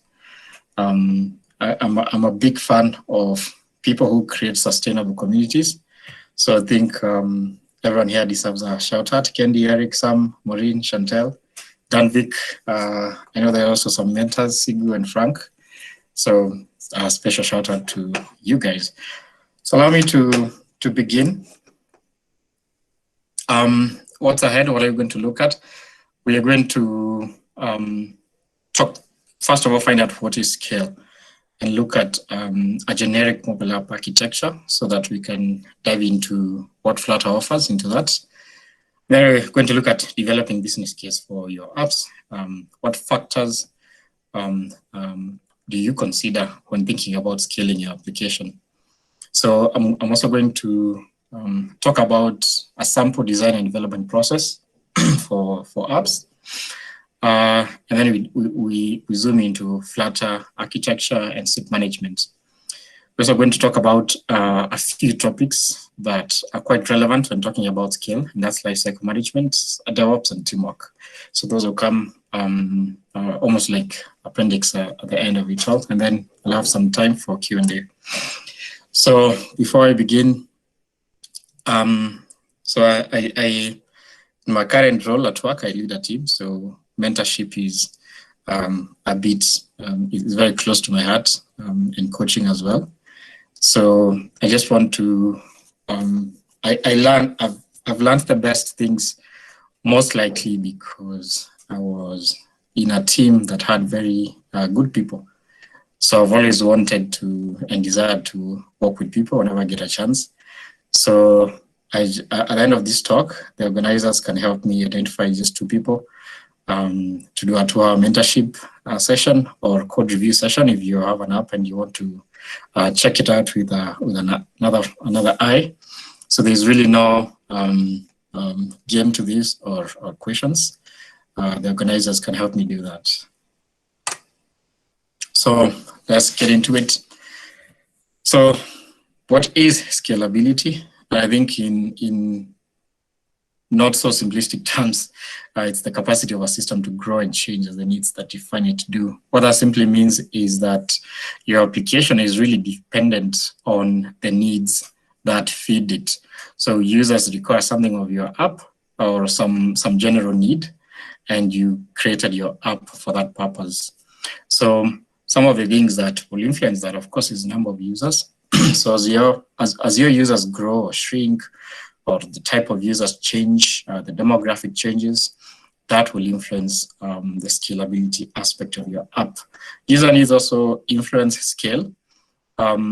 If, for example, according to your analytics or feedback during your design sessions or UAT sessions, you get some kind of feedback from your existing users, and they influence you to deliver value in another way than you currently do. That will definitely influence how you design your application for scale.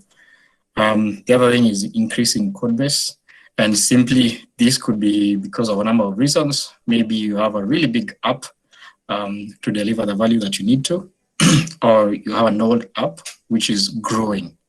So that will also lead to you getting to think a little bit more into how that code base can be scaled. There's also feature support.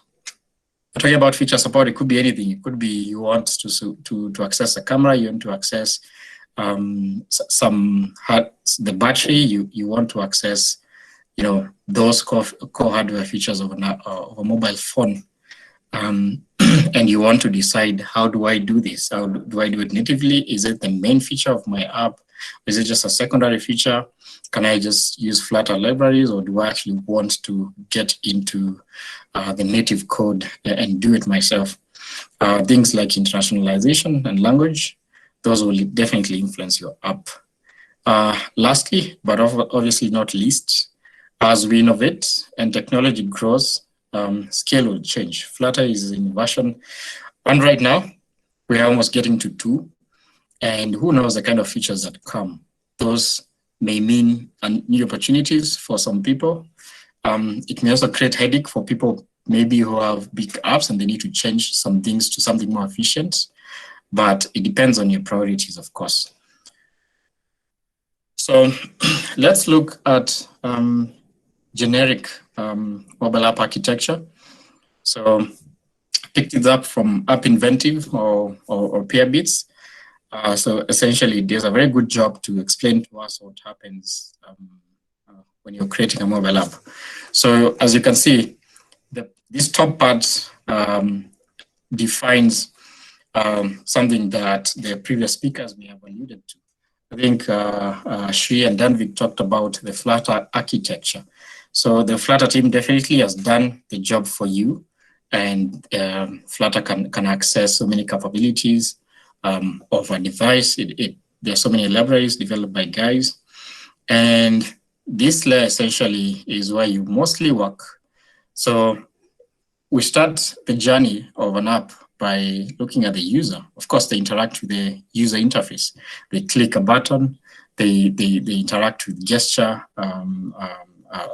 widgets, and also is a presentation logic. So when they click that button, if it's an e-commerce app, for example, you add something to a cart. So there's something that defines that kind of a process. And that comes from the business layer. So definitely, when you're talking about presentation logic, it is very well tied to the user interface. But all these, some applications may just be, if you're creating a showcase app, you may just have an app that focuses so much more on the presentation layer rather than all the other layers. But when it comes to apps that deliver much more features, let's use an e-commerce app for example. You may log in a user and you have a class that you define how the user looks like and how they'll be stored. And the business layer will inform when you add things to a cart how they get back to the services down below here, or maybe to local storage. And they also define how that flows back to the user interface. Of course, another critical component is the data layer. So you can use local storage options that are available. Shree, I think, mentioned about using SQLite, which is good, especially if you're looking at creating multi-platform application. If, for example, you're thinking of using Android, very popular people use shared preferences, but it would be good to investigate and see which ones work best for your cross-platform applications. The data layer also defines how you access APIs and online services. So this is important because most apps nowadays, if you're building an app that will scale to either many users or many features, you may, increasingly delegate some of that number of features to the backend. So the service layer that you build into your app are just a communication components to the backend. So for them, there are a few things that you usually also build in your app. For example, if you want to access some variables that will change the application logic at runtime, you set configurations, or how security is embedded into your app. We have also things that are managed for communication into your app and also to the device. For example, you may want to get control on the network so that you can handle errors appropriately in your presentation layer, and you can be able to access those capabilities of the device. And lastly, an app consists may consist rather of remote infrastructure. So I think it's a bit common nowadays for any app to just be dependent on an online service. Most popular is Firebase, but some people obviously have different backends supporting their application. It could be hosted anywhere. It could be in Google infrastructure. It could be in AWS. It could be in your private servers online. So all those things need to be thought through carefully. They need to be in your mind when you're thinking about application architecture. So Flutter is not just a framework that does the job for you. Flutter is really the framework that allows you to fit the use case that you want for the users. So because Flutter again is not really what does the job for you when you're creating an app. Flutter is the tool that is going to help you do a really great job for what it is really good at. So just getting back to the kind of basic idea of remembering when you're working on your app that the success is going to depend on the business case and not really on the framework. So when you're learning Flutter, get to analyze your app from a deeper level, not from the framework, so that kind of opinionated framework doesn't blind you to delivering less value to your users. So obviously, when you're thinking about the business case of your app, you need to have a goal. If you're developing an e-commerce application, you may want to develop a beautiful one that's more beautiful than Amazon, or that's more feature-rich than Amazon. But when you get to think through it, you ask yourself, how will I benefit the users more than they benefit currently? If you're targeting a particular demographic and you're delivering a service, how is it going to be different? So I think the success of applications is not going to be dependent really on how beautiful your app is, but how it delivers the value. And value for you is really not just monetary. In many cases, it's how is it going to earn revenue? Of course, that's the primary way we look at it. But value sometimes can be you want to grow a community, or value could be that you actually passionate about delivering a certain thing to users who use your app. It could be that you just want people to meditate. So you develop an application that just helps people to meditate. That's simple. So define value for you and look at your goal. So now that we kind of know how to zero our minds into what scale looks like and on what drives our minds when we're thinking about scale, we'll look at a few factors of scale. And I'll mention how Flutter helps achieve some of these. So the first factor, obviously, we're looking at is user base. So when you're developing a Flutter application, pretty much any mobile app, you want to consider how many users do you anticipate your application to use. So the number of users are going to determine a lot of things because, for example, a basic example is that when users grow, expect a lot of feedback, expect the need of a very quick feedback loop. So that will mean you're going to be changing features much more quickly than when you have an app which has fewer people. So there are so many other things that user base can influence. If you are developing an app for a demographic speaks a specific language, you're developing an app for a place where there is not much internet, you're going to think about it in a very specific way so that you can deliver your value in a more appropriate manner. The next thing is the app capabilities. So you want to think what features of your app do you need to deliver to your users? And what are the native capabilities that will be needed? So when you're deciding this, if you say you need to access the camera, how will that influence the kind of libraries you use? Are you going to use library or are you going to go native? So kind of Flutter gives you that flexibility, but you will realize that when you go to the other buckets, for example, talking about maintainability, if you have a team that doesn't have so much experience, let's say in Java or C++ or Kotlin, you may, and they have experience in that, you may want to consider carefully the kind of architecture you choose, the kind of how you interact with native features. When you're looking at handing over the application to someone else, you also want to consider how they're going to adopt it much more easily. So the other two things that affect scale is the user interface. So when you have so many users, or when you have a few users, or when you have a lot of feedback and users are telling you to do this and that, or your application is much more useful in this way than that, definitely you want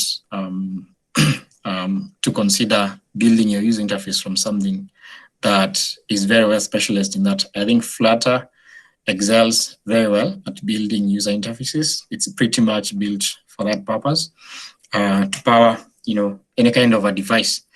And make the UI look beautiful and allow developers to build these nice and beautiful user interfaces. I think for many of us to create beautiful UI using material design, in Flutter or iOS designs was never a thing before Flutter. So Flutter, gives you an opportunity to kind of take those very well built foundational libraries and implement them on your app. And it is very well built such that you can change components, any part of your UI tree, and you can receive instant feedback on your operations in the app. The other thing is backend scaling. You want to consider how your application handles data. So as I said, if you have an app that people log in, for example, you can choose to use Firebase in the app, for example, directly. But if your app is increasing in complexity, you may want to handle those logins in a way that the app doesn't actually do all that work, and you want to delegate these into a service. If you're processing images and maybe you have an image sharing app and you transform it in a certain way, maybe it makes sense to do that in the phone using Dutch, or maybe you want to delegate it into an online service function. You use a language like Go, which is good at doing such things, and you want to help deliver some speed to the users when they're dealing with this data-intensive kind of tasks like audio processing or images. Also, service communication is going to be a key component of how you design for scale, in that you probably will need an API when it comes to handling massive amounts of data, when it comes to handling sensitive data, when you have on-demand kind of an app, a scenario that you need to deliver. You know, things like creating a chat application will need you to definitely hook it up to some backend. Or if you want to simulate things like WebSockets for the web, and you want instant feedback on your UI. So you can utilize backend services that deliver these features very well, and you can let your Flutter app just consume them. So the last factors of scale that we're going to look at is definitely performance. I think the previous speakers have done a good job to showcase how Flutter is compiled and how it runs on the device. So I'll move on to supported platforms, which in a way is kind of interlinked with performance. So obviously we have Android, iOS, web apps, desktop. I also tried running Flutter on my MX device. So it's just you can run Flutter pretty much on there's a wide variety of devices that you can run it, and there is also a good way to support. So if you're building it for an application that depends on the UI. So for example, you have a wearable device that shows you the recipe that you just created for your dinner tonight, and you want to create it to be available on your app, on your watch, on your gadget, special gadgets that you have made, and it's in the kitchen or on the web. You pretty much have to consider the capability of Flutter to do that, and you have to design how you're going to scale to multiple screens.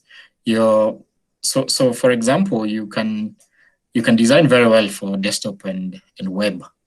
But now when it comes to scaling to the different form factors of Android devices or an iOS device, that will get you deeper into thinking about things like media queries. So such kind of a scenario increases the complexity in how you design the UI, but the overall benefit is that you actually have a single user interface. But all this also means that you have to be very careful and very strategic in how you're designing the architecture of your app, so that if you're working, let's say, with a team, they can be able to consume your code very well to develop for all these screen platforms. We're going to talk about cost last. So when it comes to developer experience, one thing that you will notice when your app starts scaling is that onboarding a developer needs to be easy. So if you're kind of coding something that it's only you who can wrap your head around it, it's going to be very difficult for you to develop a team around it. In fact, it's going to be a bottleneck in the near future. So you need to consider using something very standard, and also something that can be easily adopted by someone. So Flutter has quite a few architecture patterns that are kind of being standardized, and they're opinionated, which means people can communicate in standardized language and talking about the application. Also, you want to be careful and very considerate about the developer experience. Flutter offers Dart as the main language, and the way there are some libraries that are available in the web, in the phone, and differently available. So some are not available in our platforms. So having such a wide array of libraries and one single language to manage, some would say it makes it easier. For those probably who are new, let's say, to the web, may find it a little bit confusing to leave behind some libraries they're used to in the phone. So that needs to be considered. So maybe like creating a design document that showcases the the library you use for your apps can be a useful thing. So context switching is also something very critical to consider when you're building an app. So what this means simply is, would you rather have all the native features developed, your app developed in native languages? So let's say you want to create your app in Kotlin, and you get an iOS developer or team to work on iOS, and you get another team to work on, let's say, as an example, Electron for the desktop and web app, or even native platforms for other bigger screens. So the fact that Flutter allows you to actually lock down on one simple language, one single framework, that means context switching around the team is going to be minimized, and everyone is going to talk one language. This increases productivity, and you actually want to, take advantage of that, because when you have a team, especially, even when you're a single individual working on a product, you don't want to be context switching so much, because when you feel issues, for example, you have to look for solutions in different ways, and this could cost you time in productivity. The last thing is, it's kind of, it looks almost obvious that IDEs are free nowadays. What most people don't know is that as your application grows, it may need features sometimes that may need you to pay. So being able to work on something that is mostly free, which Flutter is a big plus. You don't need to kind of buy devices, special devices. Let's say if you need to compile, also plugins and dependencies are pretty much free, most of them, not unless they depend on an online service that is premium. We also have the cost of developers and designers. The more rare and complex something is, obviously, you can expect the cost to be high. So I don't know the value of Flutter developers right now, because of course it's growing a bit. But if you have a good ecosystem, most likely, if you want to create a team around it, it means there's going to be affordability if there's a bigger community. The same for designers, because much of Flutter, if it's based on design, you're going to have a designer first before you work on your app. So talking about scale factors leads us to also consider what kind of a process then. So this is just a proposition. It's not cast in stone process for developing applications. This is a simple one. There are more complex processes, definitely, and there are more simpler ones. But generally, when you're thinking about building an app, either for your company or for a client or for yourself, there's just a few things that make sense to do. And when you're talking about the future of that application, it's a good thing to have a process like this that you can design and follow through for successful delivery of your value. So the first thing is you want to gather information properly, and you want to scope properly. So this, of course, gives you the first initial ideas. When you do some research, you ask questions, you send emails, you make phone calls. And if you're working on a client application, which perhaps many of us are, you do costing after this data process. It could take a day for you. It could take a week, depending on the scope. So of course, never ever give costs without doing the first step. That may inconvenience the client or you. Thirdly, of course, if it's a large application, you want to gather the team after you evaluated how much of work is going to get into it. And then you're going to design the process that works for you. So this is what I meant by saying this is not a full cast in stone process. If an app is small and it can be delivered in a week, maybe you just want to say, I'll design this, or there are designs that are ready. I'm just alone, I'm going to code it and deliver it. But if it's probably takes, let's say 3 months, 5 months, and it needs a bigger team, you want to design how you're going to be doing reviews, feedback sessions, and all those things. And you will need to think about things like APIs or other things that your app will depend on, which brings us to requirement gathering. So essentially, this becomes the first thing you do when you now start working, and you want to find out what value am I delivering and how am I going to deliver it? So simply that question is answered in requirements gathering. Another step, I see many developers just get into it and they are not working from any UI designs. It's not the worst thing not to work from design, but you will realize that if you don't have designs, it takes a bit longer to work on something. Secondly, if you're delivering value to your users, it's just obviously nicer and better if they can love the experience that they're having on your app. If you can't get a designer, just go online and check some generic designs. If you want to design, let's say, a login, there are so many designs, like the one just shown on my screen. Just get it from a Dribble, get it from Pinterest, and work from there. Next, also, you want to look at your architecture design. So this simply means the part where we talked about. How do you want data to flow in your app? How do you consume APIs?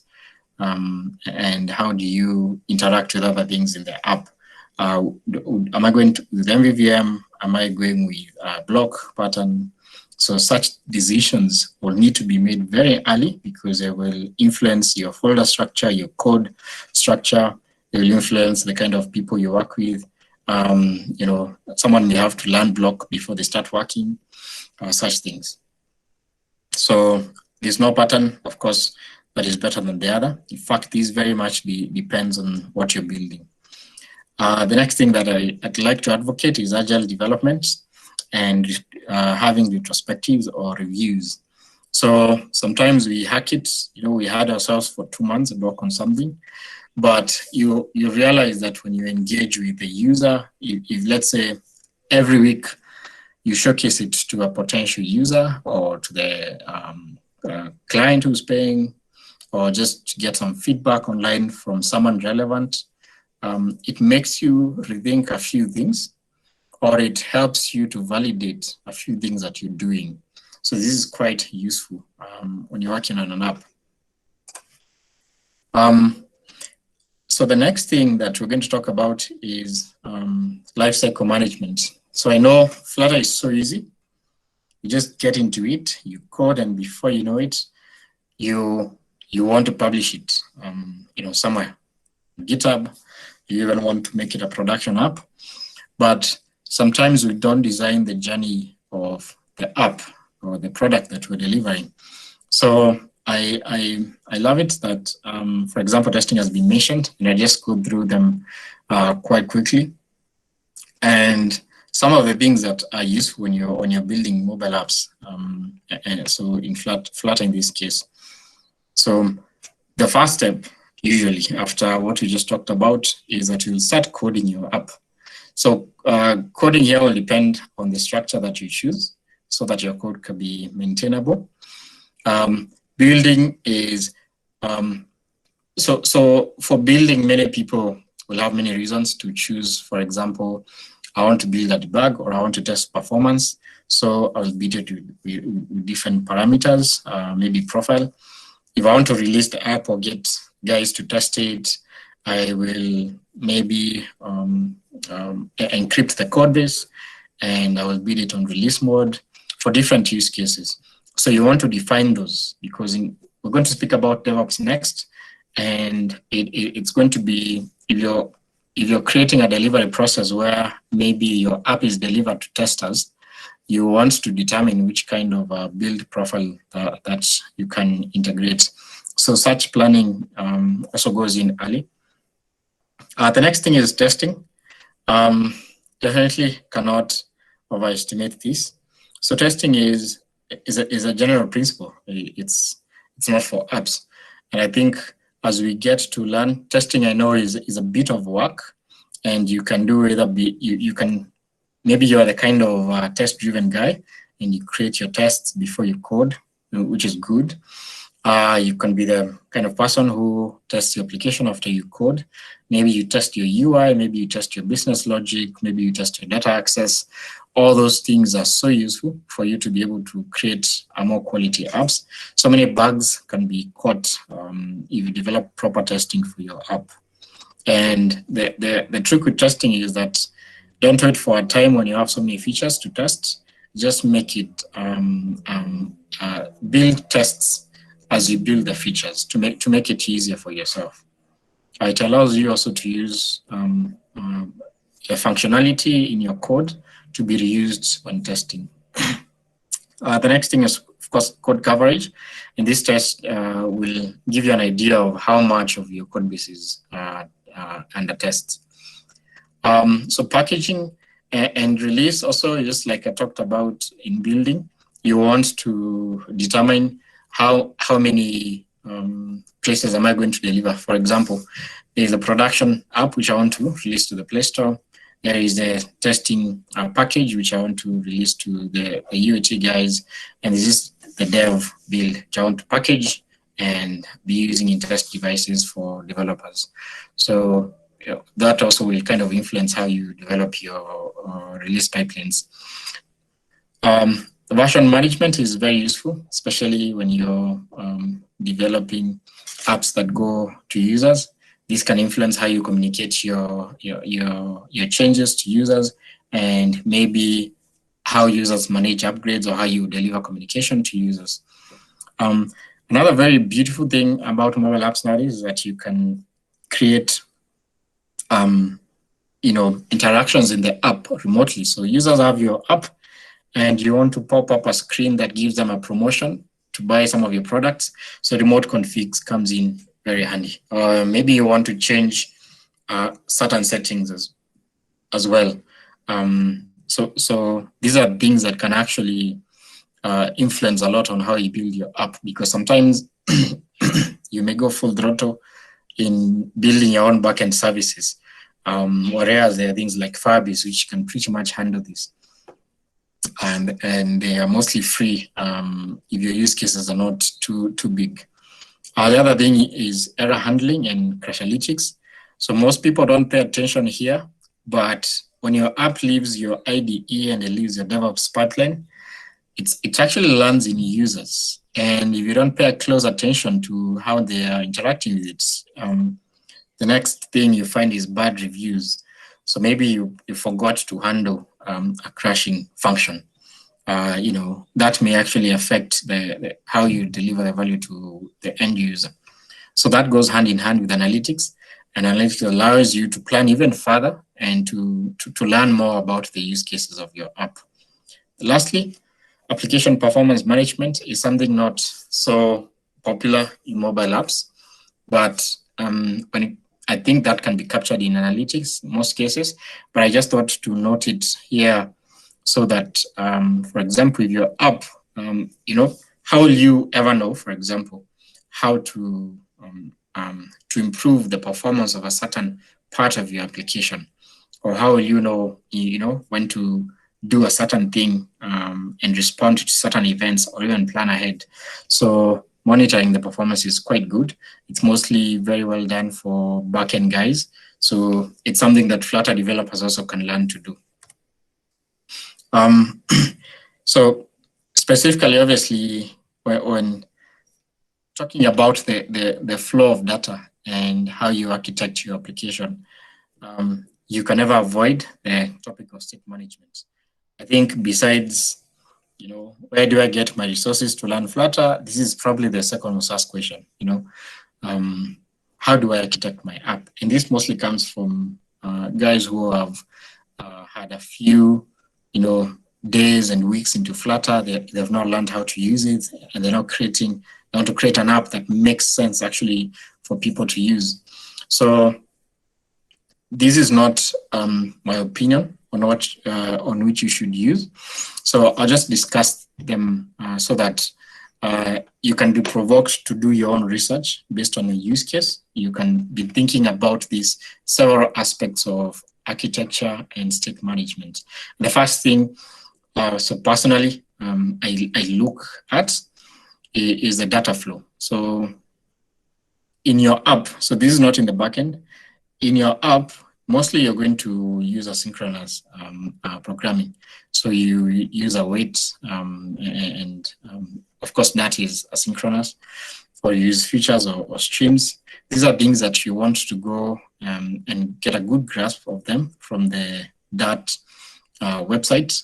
You want to understand them and how different they are, or how they can add extra functionality to your app, or even how easy they are to implement, or how more efficient you can be using them. So these are kind of the foundational blocks of how data moves and flows in asynchronous applications. In this case, this is for that. The next thing, of course, state management. The first one is set state. Many times we forget that set state is part of state management. It's the inbuilt one. So of course, as we know, Flutter has given us room. It's not so opinionated, and I believe that's a decision that was built into Flutter so that people can come up with what makes sense for them. So we have inherited widgets, scope model, provider, RxVMS, and you can pretty much choose whichever makes sense for you. So these ones go hand in hand with the architecture patterns that are available. MVVM is probably one of the simplest ones out there to use. There's a block pattern and there's also Redux. And I believe others are just coming in. So when you're thinking about state management and architecture, it's a very, as you may realize, all these are available for a reason, because Flutter has pretty much left it open. So Flutter is not opinionated when it comes to these things, which leaves room for you now to kind of think through even deeper how you want to deliver your value.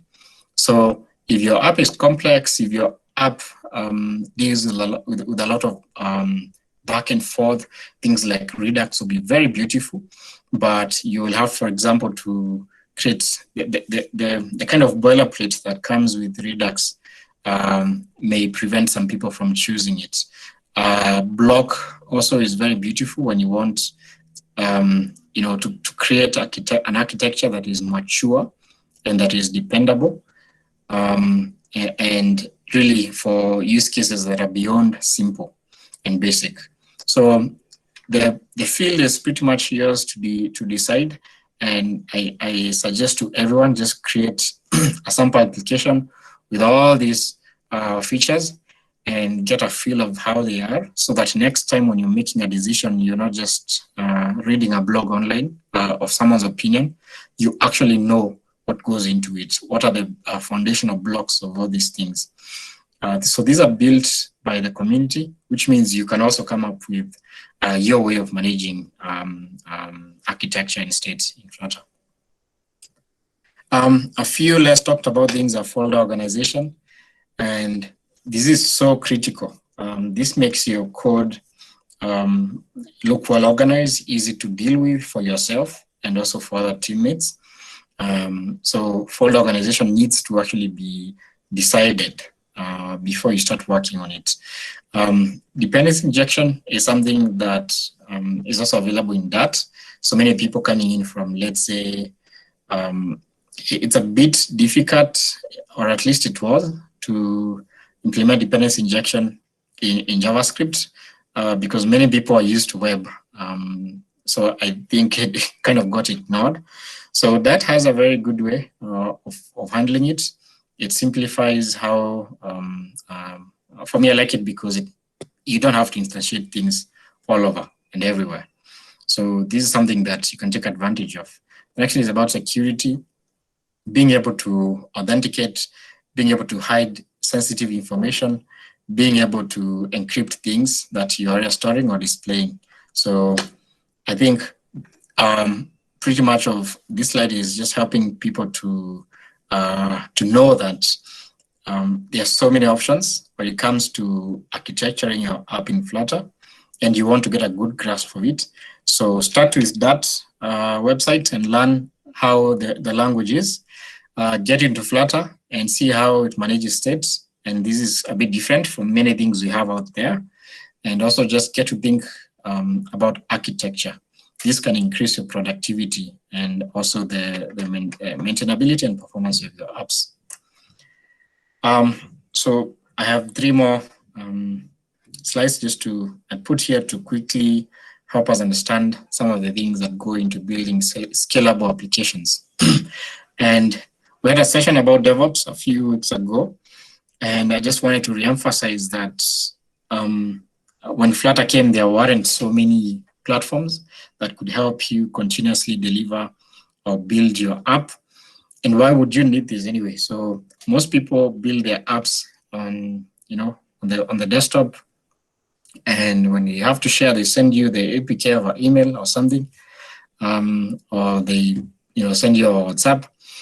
But creating a nice DevOps process, even if you're one developer team, it's really going to make your work much, much better for a few reasons.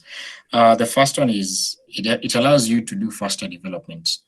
If you can have your assets delivered in minutes by agents that can build your app online, that means you don't have to, depend on the processing power of your machine, or you don't have to get 2 devices, for example, to build your iOS and Android apps. If let's say you have a Linux or Windows machine. Next thing is I stabilize the working environment. So this means especially if you have a team and guys are on different environments, what assets you get after a continuous integration process is standard across. So no one says I have a different thing than yours. And then also that means it's of much better quality than what you would be building alone. If you have things like linting, put into your CI pipeline, it means people are working on it, don't deliver code that doesn't work. You can implement tools that check for some security or code stability issues, static analysis. And this means the product that you're working on, the code base mostly is of better quality.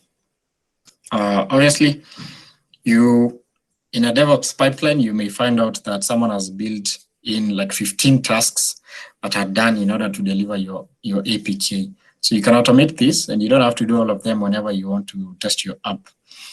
The other thing is faster problem solving and support. So the thing with having a DevOps pipeline is if you wanted to, let's say, deploy your app to the Play Store, it can get there in minutes because you just pushed your code to your online repository. So if you have an efficient DevOps process, you can deliver it to testers, to customers much faster. And also, if you have, so a pipeline makes it easier in reducing the cost. So, for example, you don't need to get several devices for testing or for building your code. So CodeMagic is one of the nicest one out there to use. Citrus CI also, and Azure DevOps, there are plugins built by guys that you can use, and the others actually, so these are not the only ones.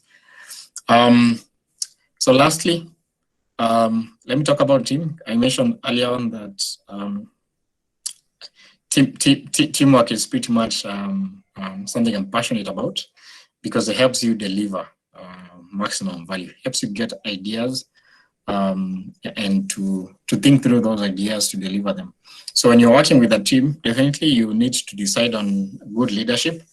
And good leadership sometimes may mean good technical capability. It may mean a people person who is able to organize testers, developers, and maybe the customer. So think about the leadership of your team and avoid working with a team that doesn't have a leader. So if you're working on a project for, let's say, 3 months, you can be changing hands if your team doesn't have like a rigid structure. Some teams work without leaders. It's maybe they have found a way to make it work. But I suggest if you're new to working with teams, just have someone who is able to organize things. So leadership is about serving the guys. It's not really about giving orders. So that's just something that can really increase productivity and increase the feedback. The kind of feedback loop that you get is much faster, and you get technical people just focusing on the technical tasks. The other thing is planning and coordination are also combined with timelines. So these ones, you get to think through them continuously. So you don't define timelines and then, you say it's 3 months and then you start working. So you evaluate timelines as you go. And that is based on the kind of coordination that you have between you, the team, the client, or the users. The next thing is communication. So choose a good communication platform. Choose a way to define your thing. So if you said we're using block, document that. And if you said we're using a particular folder structure, document it. If you have a linting tool set up for Flutter, actually document it before implementing it on a team, so that everyone, can be going through the document as a standard way of working with the team. Also, be very quick to unblock others. So that work can move. Sometimes someone's work depends on the other. So being able to unblock each other makes a seamless loop of productivity increase. And lastly, consider the time value of money. I know sometimes when you get a project, you may even be handling 2 projects at once. Working on a project for too long means the time value of the monetary value, rather, that you're getting from the project decreases as time goes on. So be very eager to deliver something as early as possible. There's so many benefits, because you can do, if you are to do 1 project for 3 months, it means you can do 2 projects for double the monetary value in those 3 months. It also means you can get quicker feedback on your application. So that's just something very finer detail that mostly we don't consider. And if you allow me, that's the end of my talk about building scalable apps with Flutter, and I hope it was useful. If you want to get in touch, that's my Twitter handle over there. So I'll allow for any questions that you may have.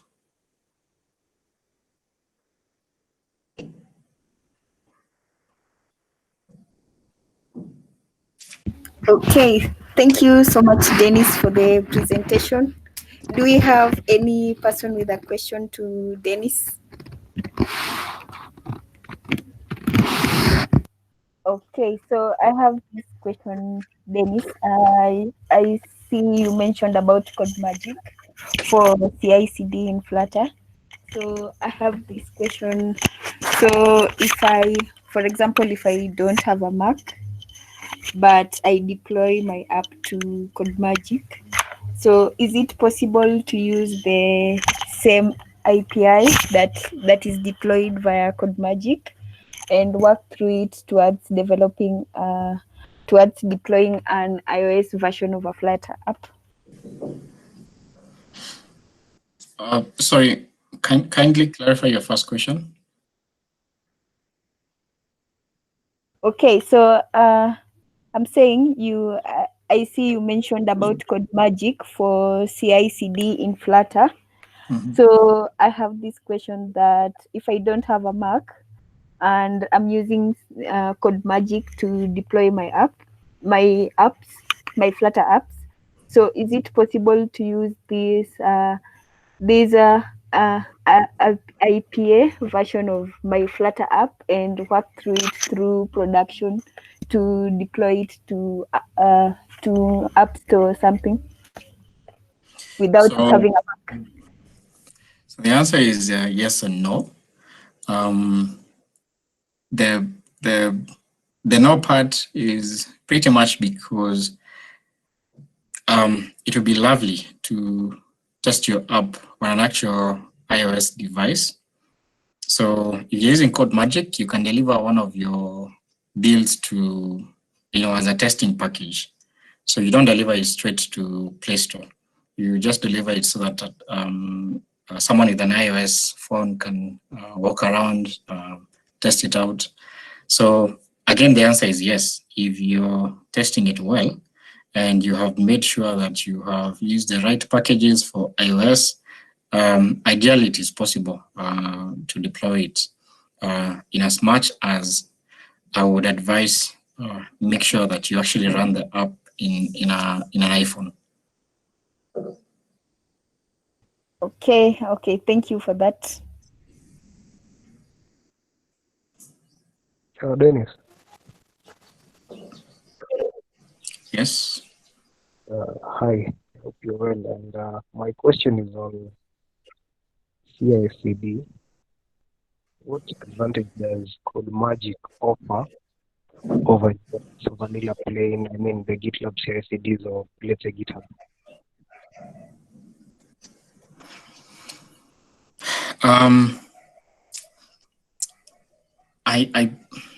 It's a very interesting question. So I think it's a choice one would have to make depending on what they want. So, for example, my experience with CodeMagic is that it's quite simple. It's literally built to make it easier for Flutter. So it's very specific. And some people may find it very nice and easy to use.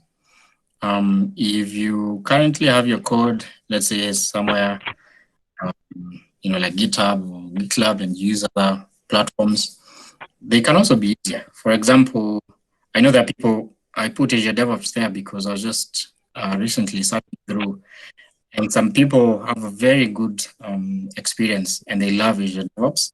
So there is a package for Azure DevOps to build and deliver Flutter applications to test. So they find it easier. Or maybe their code is already in Azure DevOps and they just want to handle less platforms. So I think it's a mixture of many things. I think if you're starting out, you don't have any preference, try CodeMagic.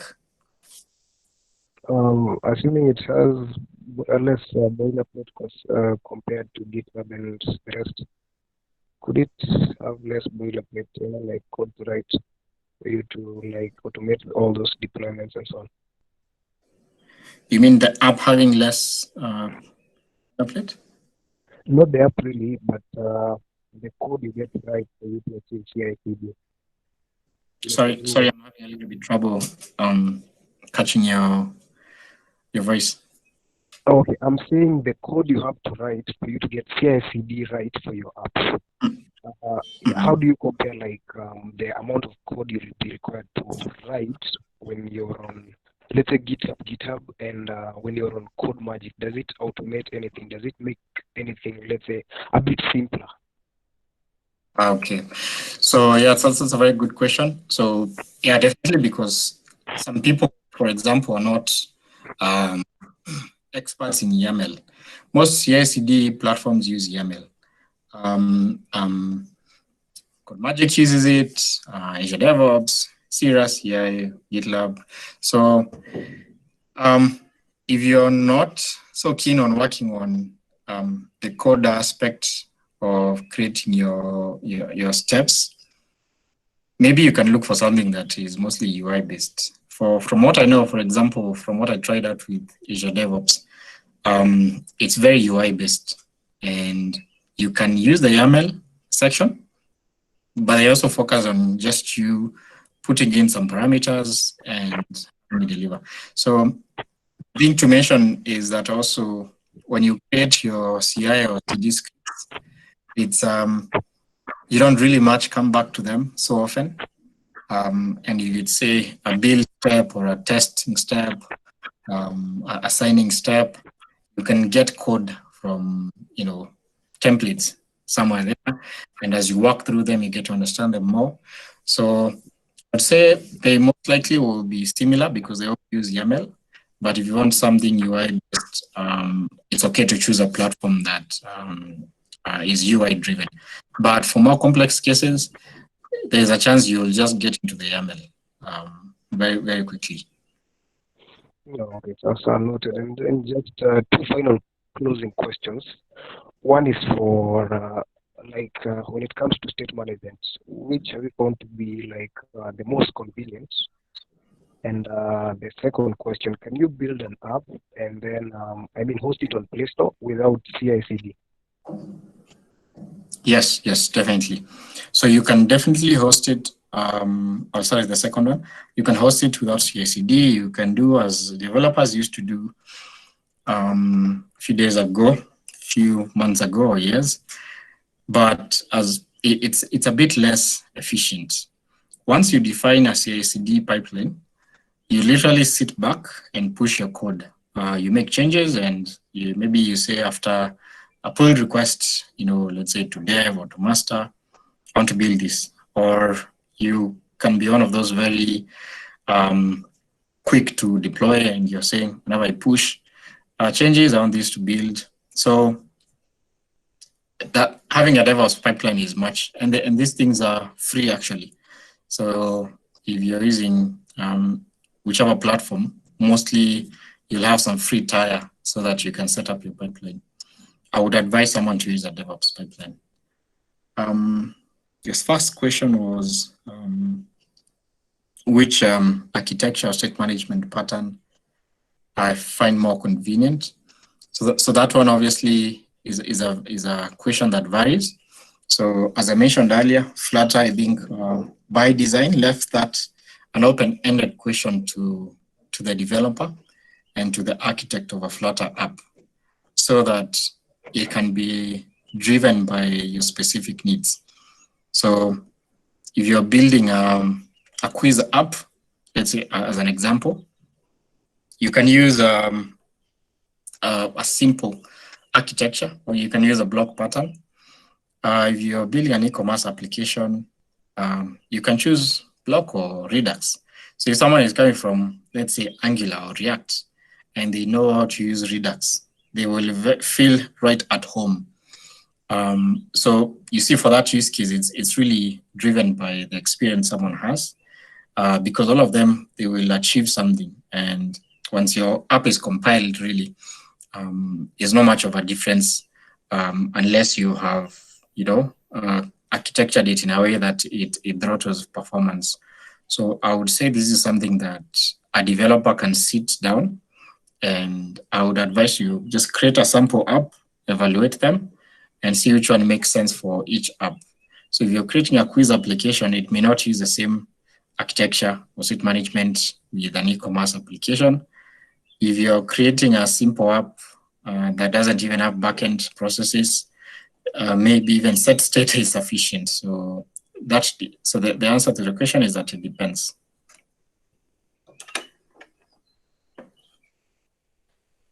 Okay, thank you. Welcome.